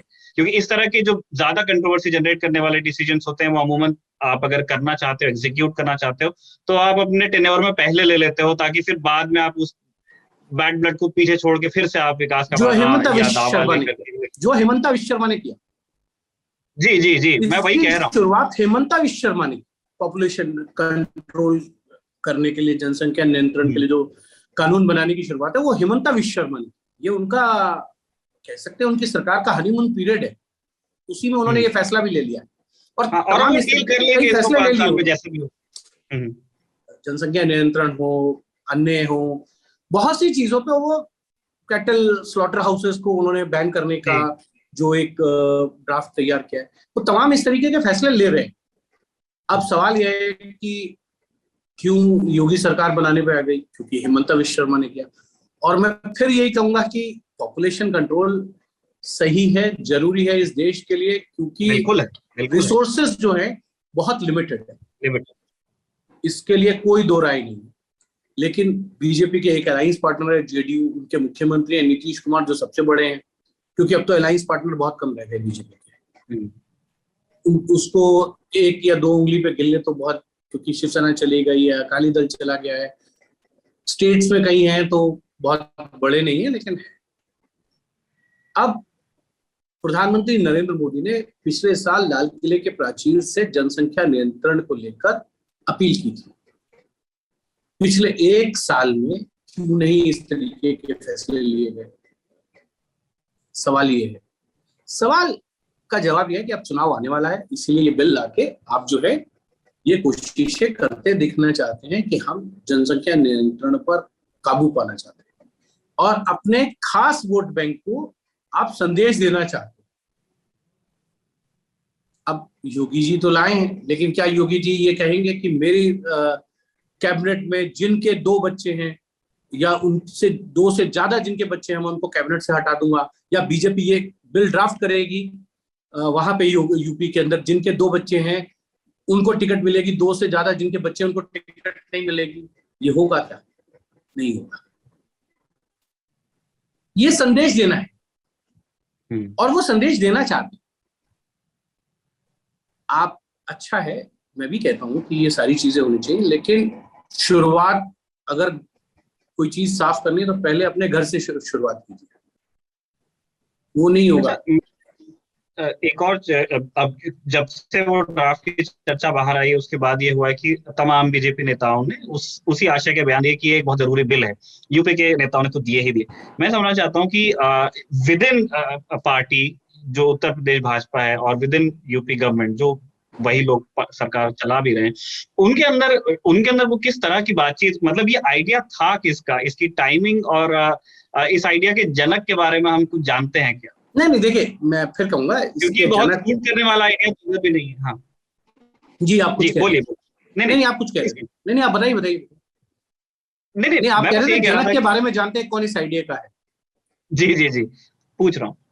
नहीं आप कुछ कहना चाह रहे थे, मैं इसलिए कह रहा हूँ, मैं सुन नहीं पाया। देखिए, मैंने पहले भी बताया कि प्रधानमंत्री नरेंद्र मोदी लाल किले के प्राचीर से 15 अगस्त के अपने पिछले भाषण के अंदर ये बात कह चुके हैं, और ये आइडिया उन्हीं का है और ये सही है, होना भी चाहिए, इसमें किसी को ऑब्जेक्शन नहीं होना चाहिए। और क्योंकि मैं अभी भी बोल रहा हूँ, हमारे रिसोर्सेज बहुत लिमिटेड हैं, जनसंख्या नियंत्रण करना बहुत जरूरी है। अगर आपको देश का विकास चाहिए तो आपको इस तरीके के कदम उठाने पड़ेंगे। लेकिन सवाल वो है कि एक साल से यूपी सरकार क्यों सो रही थी? जिस तरीके से हेमंत विश्व शर्मा ने कदम उठाया, उस तरीके से वो भी उठा लेते प्रधानमंत्री के भाषण के हफ्ते बाद, महीने बाद, 1.5 महीने, 2 महीने, 3 महीने बाद, 4 महीने बाद। लेकिन ऐसा नहीं हुआ, आप उठा रहे हैं लगभग 10 महीने, 11 महीने बाद। तो ये कैसे होगा? सवाल ये है। और बीजेपी का ये एजेंडा नहीं है, ये वो हमेशा इस चीज के पक्षधर रही है कि यूनिफॉर्म सिविल कोड हो, ये आना चाहिए, धारा 370, ये उनके एजेंडे में रही है। जनसंख्या नियंत्रण का विरोध कांग्रेस भी नहीं कर सकती, उन्होंने तो लागू करने की कोशिश की है, तो विरोध नहीं हो। लेकिन स्टेट्स के जरिए ये बीजेपी का एक अच्छा कदम कह सकते हैं कि स्टेट्स में जहां जहां बीजेपी की सरकारें हैं, वहां इसकी शुरुआत करा के वो एक अच्छी पहल करने की कोशिश जरूर है। लेकिन सवाल फिर वही होता है, देर क्यों? प्रधानमंत्री के आह्वान के बाद तो कर देना चाहिए था आपको। ये चुनाव को देखकर यूपी कर। सर अगर ये मान ले इस चीज को कि ये चुनाव को देख करके, और मतलब वो बिल्कुल हिंट तो उसी तरफ है ही कि इलेक्शंस को लेकर के फैसला, इसका कितना पॉलिटिकल रेजोनेंस रेलेवेंस रह सकता है? मतलब ये ठीक है, वो ऐलान ही है, वो कर सकते हैं, कितनी जनता इससे कितना कनेक्ट करती है? क्या जनता को लगता है कि बहुत बड़ी समस्या है? मतलब वो एक पक्ष उसका वो है जिसको जो बहुत कंट्रोवर्शियल है, लेकिन अब वो लोगों के दिमाग में तो वही भरा है कि मुझे लगता है मुस्लिम मेल जिसके 10 बच्चे होते हैं उसको कंट्रोल कर लेंगे। इससे इधर क्या कोई और बहुत? हाँ, ये शहरों में, मेरा मानना है शहरों में तो हम लोग अब जिस तरीके से देखते हैं कि परिवारों में 1 या 2 बच्चे, बहुत कहीं रेयर टू रेयर होगा कि 2 या उनसे ज्यादा बच्चों का कॉन्सेप्ट अब लेके पब्लिक चलती, बहुत अवेयर है आज की जनता। ये शहरों के अलावा रूरल बेल्ट के अंदर तहसील में, डिस्ट्रिक्ट्स में पहुंच गया है। आप देखिए, कहीं चले जाइए, इस तरीके की घटनाएं आपको बहुत कम देखने को मिलेगी। 100 में से 1-2 होंगे, 5 होंगे, बाकी जगह इस चीज को लेके बहुत लोग सतर्क भी हो गए हैं, चाहे वो एजुकेटेड है या नहीं है। ये लोगों के मन में धारणा भी आ गई है कि बच्चों को सही से लालन पालन, एजुकेशन हो, ये सबके मन में आ गया है। इसीलिए आप देखिए कि इस तरीके के केसेस आपको, मुझे नहीं लगता कि शहरों में देखने को मिलेंगे, बहुत कम हुआ है। लेकिन इसका पॉलिटिकल रेलेवेंस है, संदेश देने की कोशिश है, और हो सकता है बीजेपी कामयाब हो जाए। जैसे ट्रिपल तलाक का संदेश बीजेपी ने यूपी चुनाव में देने की कोशिश की थी, और उसको लेके जो है पहले वो ऑर्डिनेंस भी पास किया था।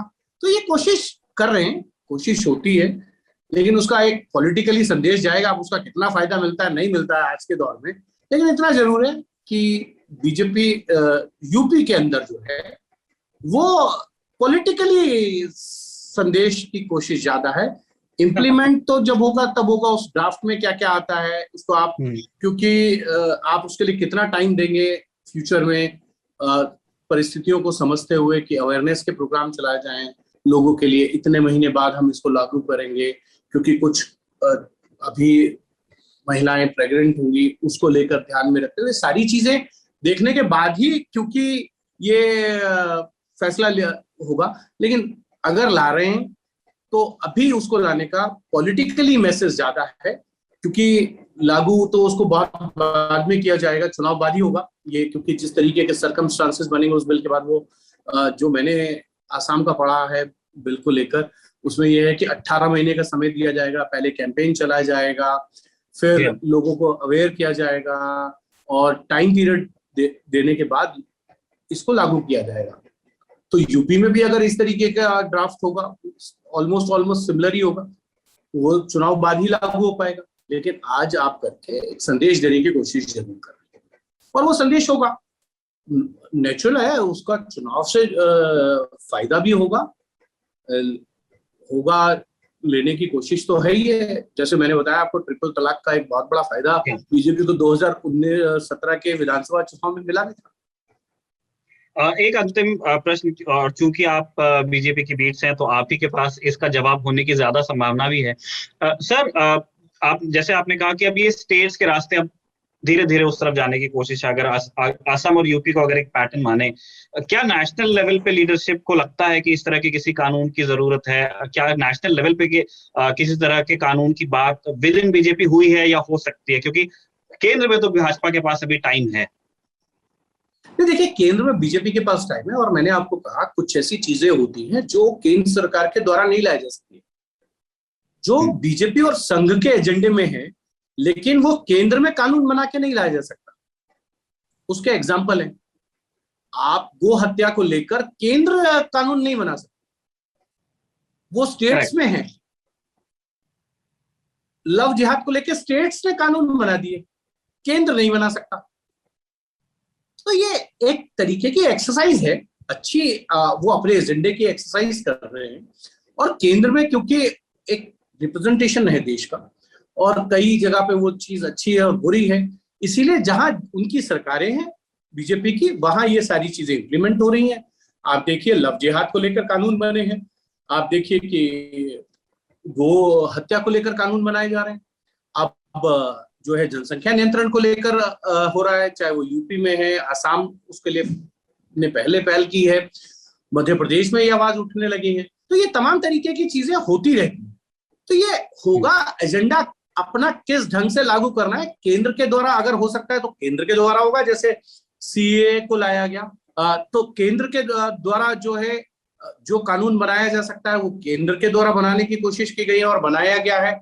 मैंने जैसे बताया, सीए का है, या फिर जो है धारा 370 और 35A को हटाने का मामला है, तो केंद्र ने कानून बनाए हैं।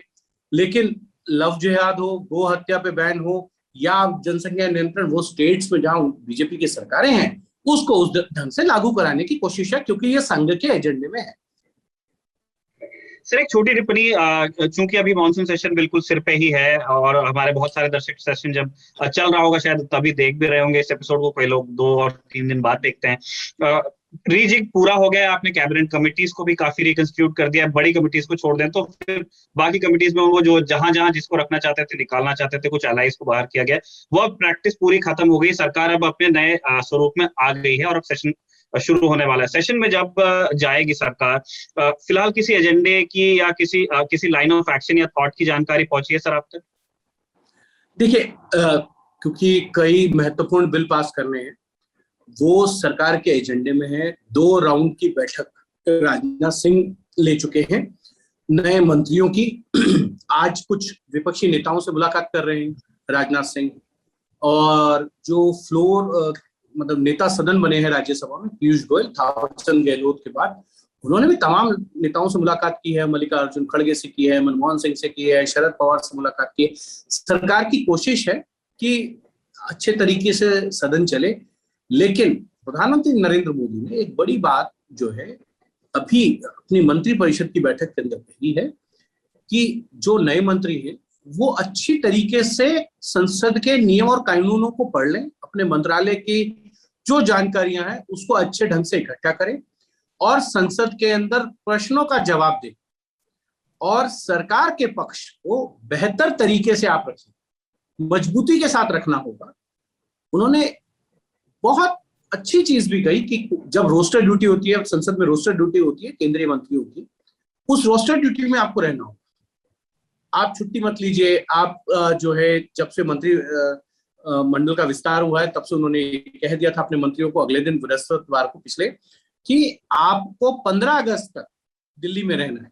13 अगस्त तक संसद है, 15 अगस्त को लाल किले के प्राचीर से, क्योंकि स्वतंत्रता दिवस हम लोग मनाते हैं और उसमें वहां आपको रहना है। तो 15 अगस्त तक आप दिल्ली को नहीं छोड़ेंगे। अपने मंत्रालय के कामकाज को भी वहां पर देखिए, संसद भवन में जो आपके कमरे हैं वहां पर, और सांसदों से मिलिए। सांसदों के जो फीडबैक है, सांसदों का काम है, उनको देखिए। आपके मंत्रालय से संबंधित जो भी काम है उनको आप संसद भवन में ही निपटाइए। मतलब अपना मंत्रालय संसद भवन से चलाइए।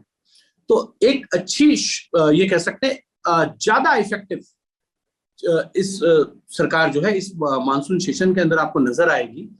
और सरकार के कामकाज करने का तरीके में कुछ और अच्छा आपको नजर आने वाला है, क्योंकि प्रधानमंत्री जो है उनकी कार्यशैली बहुत डिफरेंट है। वो खुद भी संसद में लगातार बैठते हैं।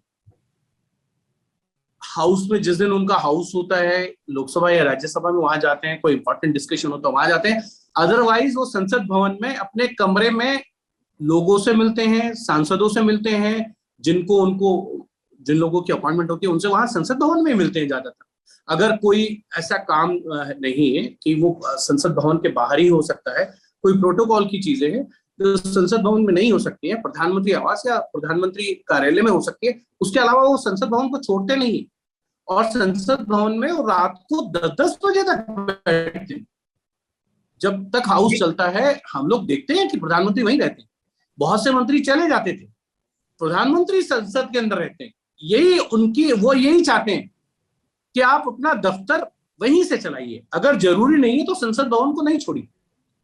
ये बड़ी दिलचस्प और नई जानकारी है शायद हमारे बहुत सारे दर्शकों के लिए, क्योंकि जो लोग टीवी से न्यूज कंज्यूम करते हैं वो तभी देख पाते हैं जब हाउस के अंदर आके पीएम बैठते हैं या वो कुछ कहते हैं, और फिर खबर भी चलती है कि आज पीएम बात करने वाले हैं। आपके मार्फत मुझे भी पहली बार पता चला कि पीएम इतना टाइम पार्लियामेंट को देते हैं। सच में निखिल, और इतना टाइम देते हैं आप उसका अंदाजा लगाइए।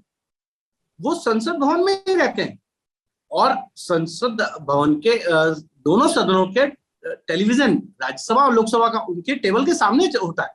वो संसद भवन की कार्रवाई पे पूरी नजर रखते हैं। कोई जरूरी निर्देश देना होता है तो वो जरूर देते हैं, लेकिन मुलाकात का दौर उनका संसद भवन में ही चलता है उस दरमियान ज्यादातर। मैंने कहा कि प्रोटोकॉल अगर कहीं है कि उनके वो जो भी काम है, अगर कोई मुलाकात है प्रोटोकॉल के तहत है, वो प्रधानमंत्री कार्यालय या प्रधानमंत्री आवास में ही हो सकती है। उसके अलावा जितनी मुलाकातें होती है, जितनी बैठकें होती है, मैक्सिमम यहां तक कि कैबिनेट की बैठक भी वो पार्लियामेंट एनेक्सी में होती है। ये आप ध्यान दीजिए कि वो प्रधानमंत्री आवास में बैठक नहीं होती है कैबिनेट, वो संसद भवन के गलियारे में ही होती है। अच्छा, एक सवाल और, मतलब ये थोड़ा अप्रत्याशित था, मुझे नहीं मालूम था कि बात यहाँ जाएगी। एक अपरिपक्व लगने वाला सवाल हो सकता है, लेकिन मेरे दिमाग में आ गया। आपने बताया कि पीएम देखते रहते हैं पार्लियामेंट में क्या चल रहा है, और फिर उनको इंटरवेंशन होता है तो वो फीडबैक भी देते हैं। क्या कभी इस तरह की भी, अब ये चीज बाहर तो कैसे आएगी, लेकिन जो आपकी बातचीत होती होगी विद इन गवर्नमेंट और पार्टी, कभी ऐसा होता है कि पीएम ने कुछ टेलीविजन पे देखा और उनको तुरंत कुछ इंटरवेंशन करना, उन्होंने कोई चिट्ठी पहुंचाई हो कि अच्छा हाँ ये चल रहा है, ये मत बोलो या ये बोलो? देखिए, ऐसा बोलने उलने में मेरे को नहीं लगता कि वो रोक टोक करते हैं किसी को। जिसको जो बोलना है पार्टी के तरफ से, सरकार की तरफ से, वो जवाब दे। लेकिन प्रधानमंत्री की नजर जरूर रहती है, कौन सा बिल चल रहा है, किस चीज पे डिस्कशन हो रहा है, कौन पार्टिसिपेट कर रहा है, ये सारी चीजें वो देखते हैं और मॉनिटर करते हैं खुद से। म्यूट रहता है टीवी, अगर जरूरत पड़ती है तो वो ऑडियो ऑन करते हैं, लेकिन ये सारी नजर उनकी बनी रहती है। और मैं फिर कहूंगा कि मैंने पिछले 15 साल के अंदर, 15 सालों में दो प्रधानमंत्रियों को काम करते थे। मैंने अटल जी को नहीं देखा है, उनके काम करने की शैली डिफरेंट थी, जैसा मैंने सुना है जर्नलिज्म में, और कहीं बहुत सी इंफॉर्मेशन के। लेकिन मनमोहन सिंह और प्रधानमंत्री नरेंद्र मोदी के काम करने में जमीन आसमान का अंतर है। ठीक है, जमीन आसमान का यही अंतर है। वो सदन चल रहा हो तो वो हाउस नहीं छोड़ते और लगातार मंत्रियों से मिलते रहते हैं। किसी को अपॉइंटमेंट चाहिए, वो अपॉइंटमेंट वहीं मिलेगी। इवन वो बीच में कई बार पत्रकारों से भी मिलते। चलिए लेकिन ये सदन है सदन तो वो अपने कमरे में रहेंगे और कोई इंपॉर्टेंट डिस्कशन है जहां उनको इंटरवीन करना है, कोई जवाब देना है तो है ही। और लोकसभा में और राज्यसभा में, मेरे ख्याल से राज्यसभा में उनका बृहस्पतिवार को होता है और लोकसभा में बुधवार या मंगलवार होता है प्रधानमंत्री के प्रश्नकाल का। वो दोनों दिन हाजिर होते हैं, हाउस में जाते हैं। पूरे प्रश्नकाल में वो वहीं बैठे मिलेंगे अपनी सीट पे। जवाब भले ही प्रधानमंत्री कार्यालय की तरफ से जितेंद्र सिंह ने, लेकिन प्रधानमंत्री वहां रहते हैं। इसके लिए ये कोई मतलब शंका नहीं होनी चाहिए कि उनके काम करने की शैली, और इसलिए वो ये अपने सांसद नए मंत्रियों को कह भी रहे हैं, भाई संसद भवन में ही रहिए, संसद भवन से ही अपने कार्यालय को चलाइए, वहीं सांसदों से मिलिए। अगर किसी सांसद का आपके मंत्रालय से रिलेटेड कोई फीडबैक है, कोई काम है, उनको वहीं मिल लीजिए। अपने ऑफिसर्स, अधिकारियों को जो है वहीं बुला लीजिए। तो ये एक अच्छी चीज बड़ा है। करेक्ट, बिल्कुल। यही फायदा होता है हिमांशु जी आपसे बात करने का, कि जो टॉपिक हम आपसे गुजारिश करते हैं कि हम इस पे बात करने वाले हैं, वो भी होता है, और साथ में इतनी दिलचस्प एनेक्डोट्स और किस्से कहानियां निकल आती हैं जिसका जैसे मेरी सीमित समझ में तो हमें भान भी नहीं होता कि अच्छा ऐसा भी होता होगा। तो इसी तरह हम आपको तकलीफ देते रहेंगे। नहीं बोल रहा, मैं जो भी चीज कह रहा हूँ वो तथ्यों पे कह रहा हूँ और आंखों देखा कह रहा हूँ। मैं एक दिन की घटना बता सकता हूँ। प्लीज। शायद 11:15 बज रहे होंगे रात को, हम लोग संसद भवन में थे, हम लोग चले गए, लेकिन प्रधानमंत्री वहीं थे। ये रात 11:15 बजे की घटना है और मेरे ख्याल से 2019 के चुनाव से पहले बजट सत्र की बात है। रात को 11:15 बजे तक थे वो। तो जैसे अमूमन हम पत्रकारों की कई बार होता है कि ठीक है यार, आप किसी से क्या मिलेंगे रात को, चलो चलते हैं, अब कोई खबर तो है नहीं। सदन में 0 आवर चल रहा है। 0 आवर में तो जो मुद्दे हैं सांसद हमको भेज ही देते हैं, हमें पता ही चल जाता है। लेकिन प्रधानमंत्री तब भी थे। ये बड़ी बात है।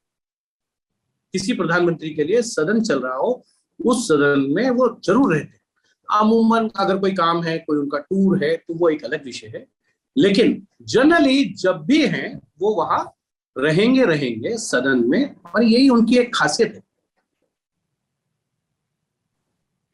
चलिए ठीक है, इसी तरह की जो निटी ग्रिटीज हैं सरकार की, पार्टी की, और तमाम दूसरे जो पहलू होते हैं नेता नगरी के, उस पर बात करने के लिए हम आपको सर दोबारा तकलीफ देंगे जब बात निकल के आती है बीजेपी की या यूपी की खास तौर पे।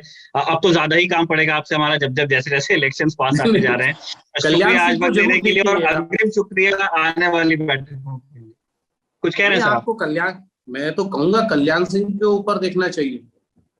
कल्याण सिंह बीमार चल रहे हैं, मुलायम सिंह बीमार है। एक ऐसी पीढ़ी जो यूपी के लिए मतलब वो पीढ़ी जिसने लंबे सालों तक यूपी का नेतृत्व किया है, चाहे वो कल्याण सिंह हो या मुलायम सिंह यादव, दोनों की तबीयत बहुत नासाज है। और दोनों पहली बार होगा कई सालों बाद कि जो है वो अपने कैंपेन में नहीं रहेंगे, चुनावी कैंपेन में। कल्याण सिंह तो 2017 में नहीं थे, लेकिन मुलायम सिंह यादव कैंपेन कर रहे थे। पहली बार दोनों नेता जो हैं वो अलग होने वाले हैं, अलग मतलब कैंपेन से दूर रहेंगे। ये एक बड़ी घटना होगी इस यूपी चुनाव के। ठीक है, ऐसी घटनाओं का जिक्र होता रहेगा नेता नगरी में, तब तक वो दर्शक भी उन्हें देखेंगे, आपसे सुनेंगे तमाम दिलचस्प किस्से। लेकिन फिलहाल इस सेगमेंट को देते हैं विराम। बहुत बहुत शुक्रिया हिमांशु जी हमारे लिए वक्त निकालने के लिए। चलते हैं नेता नगरी के अगले सेगमेंट की तरफ। Thank you. चलते हैं नेता नगरी के अगले सेगमेंट की तरफ, जिसका नाम है जवाबदेही। पहला प्रश्न हमारे पास अमन करोड़िया का है। अमन ने पूछा है कि आप कितने संतुष्ट हैं नरेंद्र मोदी की वैक्सीनेशन पॉलिसी से। वो कह रहे हैं कि वैक्सीन का क्राइसिस अभी भी चल रहा है। अमन एमपी के रहने वाले हैं, और अमन का ये कहना है कि वहां पे वैक्सीन की होर्डिंग हो रही है ताकि रिकॉर्ड्स बन सके। और लोग यहाँ वहाँ जाकर के लोग परेशान हो रहे हैं। और अमन कह रहे हैं कि वो खुद एक वैक्सीन का स्लॉट बुक नहीं कर पा रहे हैं। अमन, हमने नरेंद्र मोदी सरकार की वैक्सीनेशन पॉलिसी को लेकर के कई नेता नगरी के एपिसोड्स में हम बात कर चुके हैं। रही बात आप अगर पर्सनल सेटिस्फैक्शन की बात पूछ रहे हैं, तो यस, जो 21 जून से जो नई पॉलिसी लागू हुई है उसकी काफी जरूरत थी। तो जो उस दिन कोर्स करेक्शन हुआ था वो बहुत डिजायर्ड लाइंस पे था, लेकिन सरकार अभी भी मेरी समझ में वैक्सीन की अवेलेबिलिटी को लेकर के वो पूरी तरह से संतुष्ट नहीं मतलब कर पाई है किसी को भी, क्योंकि वैक्सीनेशन की जो स्पेस है वो काफी कम है। हमारे यहाँ वैक्सीनेशन की रफ्तार अगर दिसंबर तक के हमको पूरी आबादी को कवर करना है तो 60 लाख से 80 लाख तक के लगने चाहिए। मैं कल ही NTAGI के जो अध्यक्ष हैं अरोड़ा साहब, उनका 22 जून का एक बयान देख रहा था जब वो रिकॉर्ड बना था 21 जून वाला। उसके एक दिन बाद इतना उत्साह था सरकार के अंदर, हर तरफ से हम सुन रहे थे कि नहीं अब सुधर गया है। और उस दिन वो कहते हैं 22 जून को कि भारत की जो कैपेसिटी है वो 1.25 करोड़ खुराक पर डे लगाने की है। तो ये कैपेसिटी हमारे पास में अगर है तो इसका इस्तेमाल क्यों नहीं हो रहा है, ये सरकार ही इसका जवाब दे सकती है। मुझे पर्सनली ऐसा लगता है कि अब तक के वैक्सीन की अवेलेबिलिटी को लेकर के सरकार कोई बहुत बड़ा कदम उठा नहीं पाई है। ड्रामेटिकली वैक्सीन की सप्लाई ऊपर गई नहीं है, और उसकी बहुत सारी वजह हो सकती है। एक वजह उसकी ये भी है कि कोई बटन है नहीं जिसको आप दबा दें और वैक्सीन की सप्लाई अचानक ऊपर चली जाए। इंडिया ने बहुत लेट प्लेस किए हैं वैक्सीन के जो ऑर्डर्स हैं। पहले पूरी दुनिया का जो वैक्सीन इकोसिस्टम है वो ये मान के चल रहा था कि इंडिया एक नेट एक्सपोर्टर होगा वैक्सीन का, और आज ये स्थिति है कि भारत एक नेट इंपोर्टर है। वो स्थिति हो सकता है कि जुलाई बीतने के बाद अगस्त या सितंबर में इंप्रूव हो जाए। हो सकता है इंडिया दोबारा वैक्सीन के एक्सपोर्ट्स रिज्यूम करे, लेकिन उसमें अभी समय है। और ये जो बीच का टाइम है इसने डिस्टर्ब कर दिया है पूरे दुनिया में ही वैक्सीन के मैन्युफैक्चर और उसके जो तमाम दूसरे सप्लाई वगैरह के लॉजिस्टिक्स हैं। और इसीलिए बहुत जल्दी हमको भी वैक्सीन मिल नहीं पा रहा है, क्योंकि कहीं से भी तुरंत वैक्सीन निकल के बाहर नहीं आएगा। रही बात जो आपने MP को लेकर के जो सवाल पूछा है, ये सवाल अमन मेरे भी मन में है कि ऐसा हो क्यों रहा है। जो आपने कहा वो बात बिल्कुल ठीक है कि वहां पे पूरे देश के अगर आप जो सरकार का ही डेटा उठा के देखेंगे, कोविन वेबसाइट पर जाकर जो डैशबोर्ड है, बाकी सारे स्टेट्स में आपको एक सातत्य मिलेगा। मंडे को वो ऊपर जाता है और फिर वो फ्राइडे तक के चलता है, सैटरडे तक के चलता है, कई जगह संडे छुट्टी रहती है। तो आपको जैसे किसी के मुंह में दांत होते हैं ना, ऐसे आपको बना मिलेगा चौड़े चौड़े। अब अगर MP का जो वैक्सीनेशन का जो ग्राफ है जो कोविन पे पड़ा हुआ है, वो किसी रंबस स्ट्रिप की तरह है, जो छोटे छोटे ब्रेकर होते हैं सड़क के ऊपर, एक स्पाइक यहाँ है, फिर एक स्पाइक यहाँ है, फिर एक स्पाइक यहाँ है, और हर किसी के बीच में एक गैप है। तो होर्डिंग हो रही है या नहीं हो रही है, इसका जवाब शिवराज सिंह चौहान की सरकार को देना चाहिए, वो दे पाएंगे। लेकिन वैक्सीन लग जो रहे हैं वो इस तरह से लग रहे हैं कि एक दिन आप लगाते हो, दूसरे दिन आप नहीं लगाते हो। और फिर ये सवाल आएगा कि क्या आप अगले दिन के नंबर जैकअप करने के लिए बीच में एक दिन गैप देते हैं, क्योंकि समझ में सिर्फ एक चीज आती है कि संडे आपकी छुट्टी हो सकती है, उस दिन आपके नंबर्स कम होंगे। एक दिन MP में ट्यूसडे मेरे ख्याल होता है जिस दिन वो बाकी वैक्सीनेशन करते हैं, तो संडे और ट्यूसडे छोड़ करके बाकी 5 दिन तो आपके नंबर्स एक रेंज में रह सकते हैं, उनमें सातत्य नजर आ सकता है, जो कि दिख नहीं रहा है। अगला सवाल अजय सिंह का है। अजय सिंह ने मुझे ही एड्रेस किया ये सवाल। वो कह रहे हैं कि we have seen left parties continuously declining for a long time. बहुत लंबे समय से हम देख रहे हैं कि लेफ्ट पार्टीज का पतन हो रहा है। क्या आपको ऐसा लगता है कि लेफ्ट आइडियोलॉजी को पूरी तरह से रिजेक्ट कर दिया है, जो लेफ्ट विचारधारा है उसको लोगों ने रिजेक्ट कर दिया, या फिर एक इलेक्टोरल फेलियर है? दोनों चीजें हैं। इलेक्टोरल फेलियर तो ऑब्वियस है क्योंकि हम उनको रिजल्ट्स में देखते हैं, जिस तरह से वो कैंडिडेट्स फील करते हैं। तमाम खूब सारी लेफ्ट पार्टीज हैं भारत में, कुछ पॉकेट्स को आप छोड़ दें तो वहां पे उनका बहुत बड़ा आधार रहा नहीं है पहले। अभी कुछ समय तक जब बंगाल विधानसभा चुनाव के नतीजे नहीं आए थे तब वहां पे उनके कुछ विधायक होते थे, अब वहां भी नहीं है। तो आखिरी एक लास्ट बैशन जिसको हम कहते हैं वो केरला बचा हुआ है। तो ये एक्सप्लेन करता है कि हाँ, उनका इलेक्टोरल फॉल तो हुआ ही है।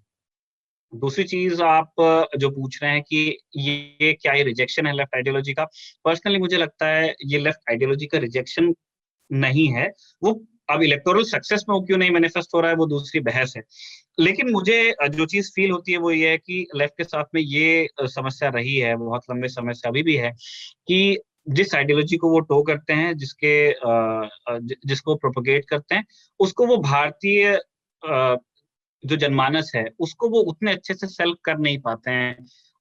क्या वो कम्युनिकेशन की दिक्कत है, या फिर वो जो, या जो भी वो अपनी बात कहना चाहते हैं पॉलिटिकली जो सोचते हैं, क्या वो भारतीय रूपकों में वो नहीं एक्सप्रेस कर पाते हैं, इस बारे में उनको सोचना चाहिए। और कोई भी पॉलिटिकल पार्टी, चाहे वो लेफ्ट हो चाहे राइट हो, वो जब तक के आम जनता की इमेजिनेशन को कैप्चर नहीं कर सकती है, वन, और दूसरा उसके लिए एक सोल्यूशन देने का दावा नहीं कर सकती है, तब तक ये लोग उसकी तरफ देखेंगे नहीं, अगर आप पहले से सी में नहीं हो तो। ये मुझे लगता है, पर्सनल मेरी सीमित समझ में। ओमकार दड़पे का एक सवाल है, ओमकार दड़पे ने पूछा है कि स्वास्थ्य मंत्री मनसुख मांडविया को लेकर के उनका प्रश्न है कि उनको ट्रोल किया गया उनकी खराब अंग्रेजी के लिए, जो कि पुराने ट्वीट्स में था। ये कह रहे हैं कि how relevant is it for enable, मतलब एक काम के व्यक्ति के लिए कितना जरूरी है, या उसकी क्या रिलेवेंस है कि वो अच्छी इंग्लिश बोले। मुझे नहीं लगता कि अच्छी अंग्रेजी अगर आप नहीं बोलेंगे तो आप सक्सेसफुल नहीं हो सकते हैं। उसके बहुत सारे हजारों हजार उदाहरण है हमारे देश के अंदर ही। पर्सनली मुझे भी बहुत अच्छी अंग्रेजी नहीं आती, मैं पढ़ लेता हूँ अंग्रेजी के अखबार, लेकिन मुझे बोलने में तो दिक्कत है ही। और एक बड़ी इंटरेस्टिंग चीज है, जो लोग ट्रोल कर रहे थे मनसुख मांडविया को उनकी अंग्रेजी के लिए, वो इस बात को समझने में असफल रह गए कि उनके ये जो एक्शंस हैं वो मनसुख मांडविया के और मोदी सरकार के ही हाथ मजबूत करते हैं। इंग्लिश को आज भी एक रूलिंग एलीट के साथ में एसोसिएट किया जाता है। तो अगर आप किसी को अंग्रेजी न आने को लेकर ट्रोल कर रहे हैं, तो आप उसी व्यक्ति का हाथ मजबूत कर रहे हैं जो ये कहता है कि जो पहला रूलिंग एलीट था मैं उसको हटा करके एक नई शुरुआत करने की कोशिश में हूँ। उनकी कॉम्पिटेंस क्या है एडमिनिस्ट्रेशन में, वो एक बहुत दूसरा मैटर है, उस पर लेकर चर्चा भी नहीं हो रही है। लेकिन अगर आप उनके एलीट न होने को क्वेश्चन कर रहे हैं, तो आप उन्हीं का फायदा कर रहे हैं। तो ये ट्रोल्स समझ नहीं पाए। पर और वैसे भी किसी को अंग्रेजी या हिंदी या मराठी या कोई भी भाषा आती है या नहीं आती है, वो उसके सीवी का एक बहुत ही छोटा हिस्सा है, और उसके लिए किसी को भी ऑनलाइन इस तरह से बुली या ट्रोल नहीं किया जाना चाहिए। मुखालफत मजम्मत करते हैं। श्री प्रकाश अग्रहरि का प्रश्न है। श्री प्रकाश अग्रहरि ने पूछा है कि गांधी जी कहते थे कि ग्राम पंचायत को एम्पावर किया जाए, उसके हाथ में ज्यादा शक्तियां दी जाए, और उन्हीं के एम्पावरमेंट के लिए, उन्हीं के हाथ में शक्तियां देने के लिए ग्राम पंचायत चुनाव होते हैं। और यूपी के संदर्भ में वो कह रहे हैं कि पंचायत चुनाव में इतनी हिंसा होती है, इतनी गड़बड़ होती है कि उसके बेसिस पर वो ये पूछ रहे हैं कि अगर इस तरह से ग्राम पंचायत को एम्पावर किया जाता है, तो क्या हमें नहीं लगता है कि ग्राम पंचायत चुनाव भी केंद्रीय चुनाव आयोग को करने चाहिए, ना कि राज्यों के चुनाव आयोग को। श्री प्रकाश, आपने जो प्रश्न पूछा है उसका एक हिस्सा मैं बिल्कुल अग्री करता हूं कि पंचायत चुनाव ना सिर्फ यूपी में बल्कि देश के अन्य हिस्सों में भी पंचायत चुनाव काफी नोटोरियस एक इवेंट होते हैं, जब जिसको कहते हैं ना खुला खेल फर्रुखाबादी, उस तरह से वायलेंस और गुंडागर्दी होती है। लोग कैप्चर करने की कोशिश करते हैं मैंडेट को, चाहे वो किसी भी लेवल का हो ना, चाहे प्रधानी का हो चाहे जिला पंचायत इलेक्शन हो। जो चीज आप पूछ रहे हैं कि ये अगर स्टेट इलेक्शन कमीशन की जगह ईसीआई करने लग जाए तो क्या वायलेंस कम होगी। आप बड़े इलेक्शंस देखेंगे सांसदीय के, विधायकी के, वो केंद्रीय चुनाव आयोग कराता है, और उसमें भी जो पॉकेट्स बदनाम हैं वायलेंस के लिए, आप राज्यों का नाम ले सकते हो, वो बात कहीं और निकल जाती है, वहां वायलेंस होती है। एक इतिहास था एक टाइम पे बिहार में पोल बूथ कैप्चरिंग का, वो ईसीआई के राज में ही हो रहा था। बंगाल में जो हम आप भी देख रहे हैं वो भी ईसीआई के ही परव्यू में था, जो हाल में विधानसभा चुनाव हुआ। तो कौन सी एजेंसी एग्जीक्यूट कराती है उससे थोड़ा कम फर्क पड़ेगा। उस डेफिनेटली उस चीज से फर्क पड़ता है कि जो भी एजेंसी एग्जीक्यूट कर रही है वो है किस टेम्परेमेंट की, उसके लिए वो कितनी बड़ी घटना है कि अगर उसके देख रेख में जो चुनाव हो रहा है उसमें वायलेंस हो रहा है, तो वो तब किस तरह के फैसले लेती है। क्या वो चुनाव को रद्द करने का फैसला लेती है, या वो नोटिस इश्यू करती है लोगों को। तो एजेंसी का बस लेवल बदल जाने से बहुत ज्यादा फर्क मुझे नहीं लगता है कि हो जाएगा, कि अगर उसको स्टेट इलेक्शन कमीशन की जगह ईसीआई कराने लगे। एक वो जो बेसिक फर्क हम ढूंढने की कोशिश करते हैं स्टेट गवर्नमेंट के किसी यूनिट में और सेंट्रल गवर्नमेंट यूनिट में, लोग पेंशन और फायदे और इस तरह की तमाम चीजें गिनाते हैं, उस तरह के एग्जीक्यूशन में थोड़ा एक फाइन डिफरेंस जरूर आ सकता है। लेकिन क्या वो पूरी तरह से इस चीज को अप्रूव कर देगा, जो कल्चर है पॉलिटिकल वायलेंस का पंचायत लेवल पे, उसकी वजह उसकी एग्जीक्यूटिंग एजेंसी में नहीं है। जिस तरह से पॉलिटिकल पार्टीज चुनाव में उतरती हैं, जिस मकसद को लेकर के, जिस तरह से पावर को हथियारने का काम करती हैं, उस तरीके में जब तक बदलाव नहीं आएगा तब तक कि एग्जीक्यूटिंग एजेंसी से बहुत ज्यादा फर्क नहीं पड़ेगा। तो ये था आज का जवाबदेही सेक्शन। अब चलते हैं नेता नगरी के आखिरी सेक्शन के वक्त, जो कि मेरा वाटरलू है, फुर्सत की सलाह। वाटरलू माने ऐसी कोई चीज जिसको करने में आपको बहुत दिक्कत आती है, लेकिन हर बार की तरह इस बार भी मैंने कोशिश की है कि मैं कोई फुर्सत की सलाह काम की आप लोगों के लिए लेकर के आऊं।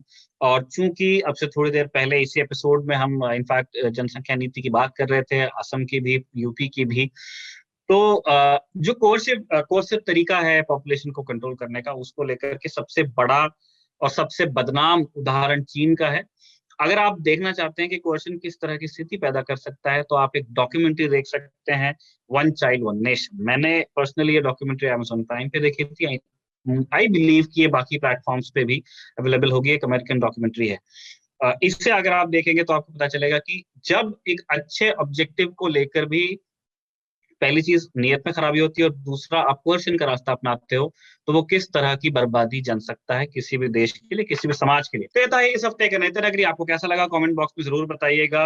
ये भी बताइएगा कि जब सौरभ नहीं है तो उनके इन इंस्टेड मैंने जिस तरह से काम किया है वो कितना ठीक है, उसमें कितने सुधार की गुंजाइश है। आप जो फीडबैक देंगे उससे हम अपने प्रदर्शन सुधारने के लिए इस्तेमाल करेंगे। थैंक यू, मिलते हैं अगले हफ्ते।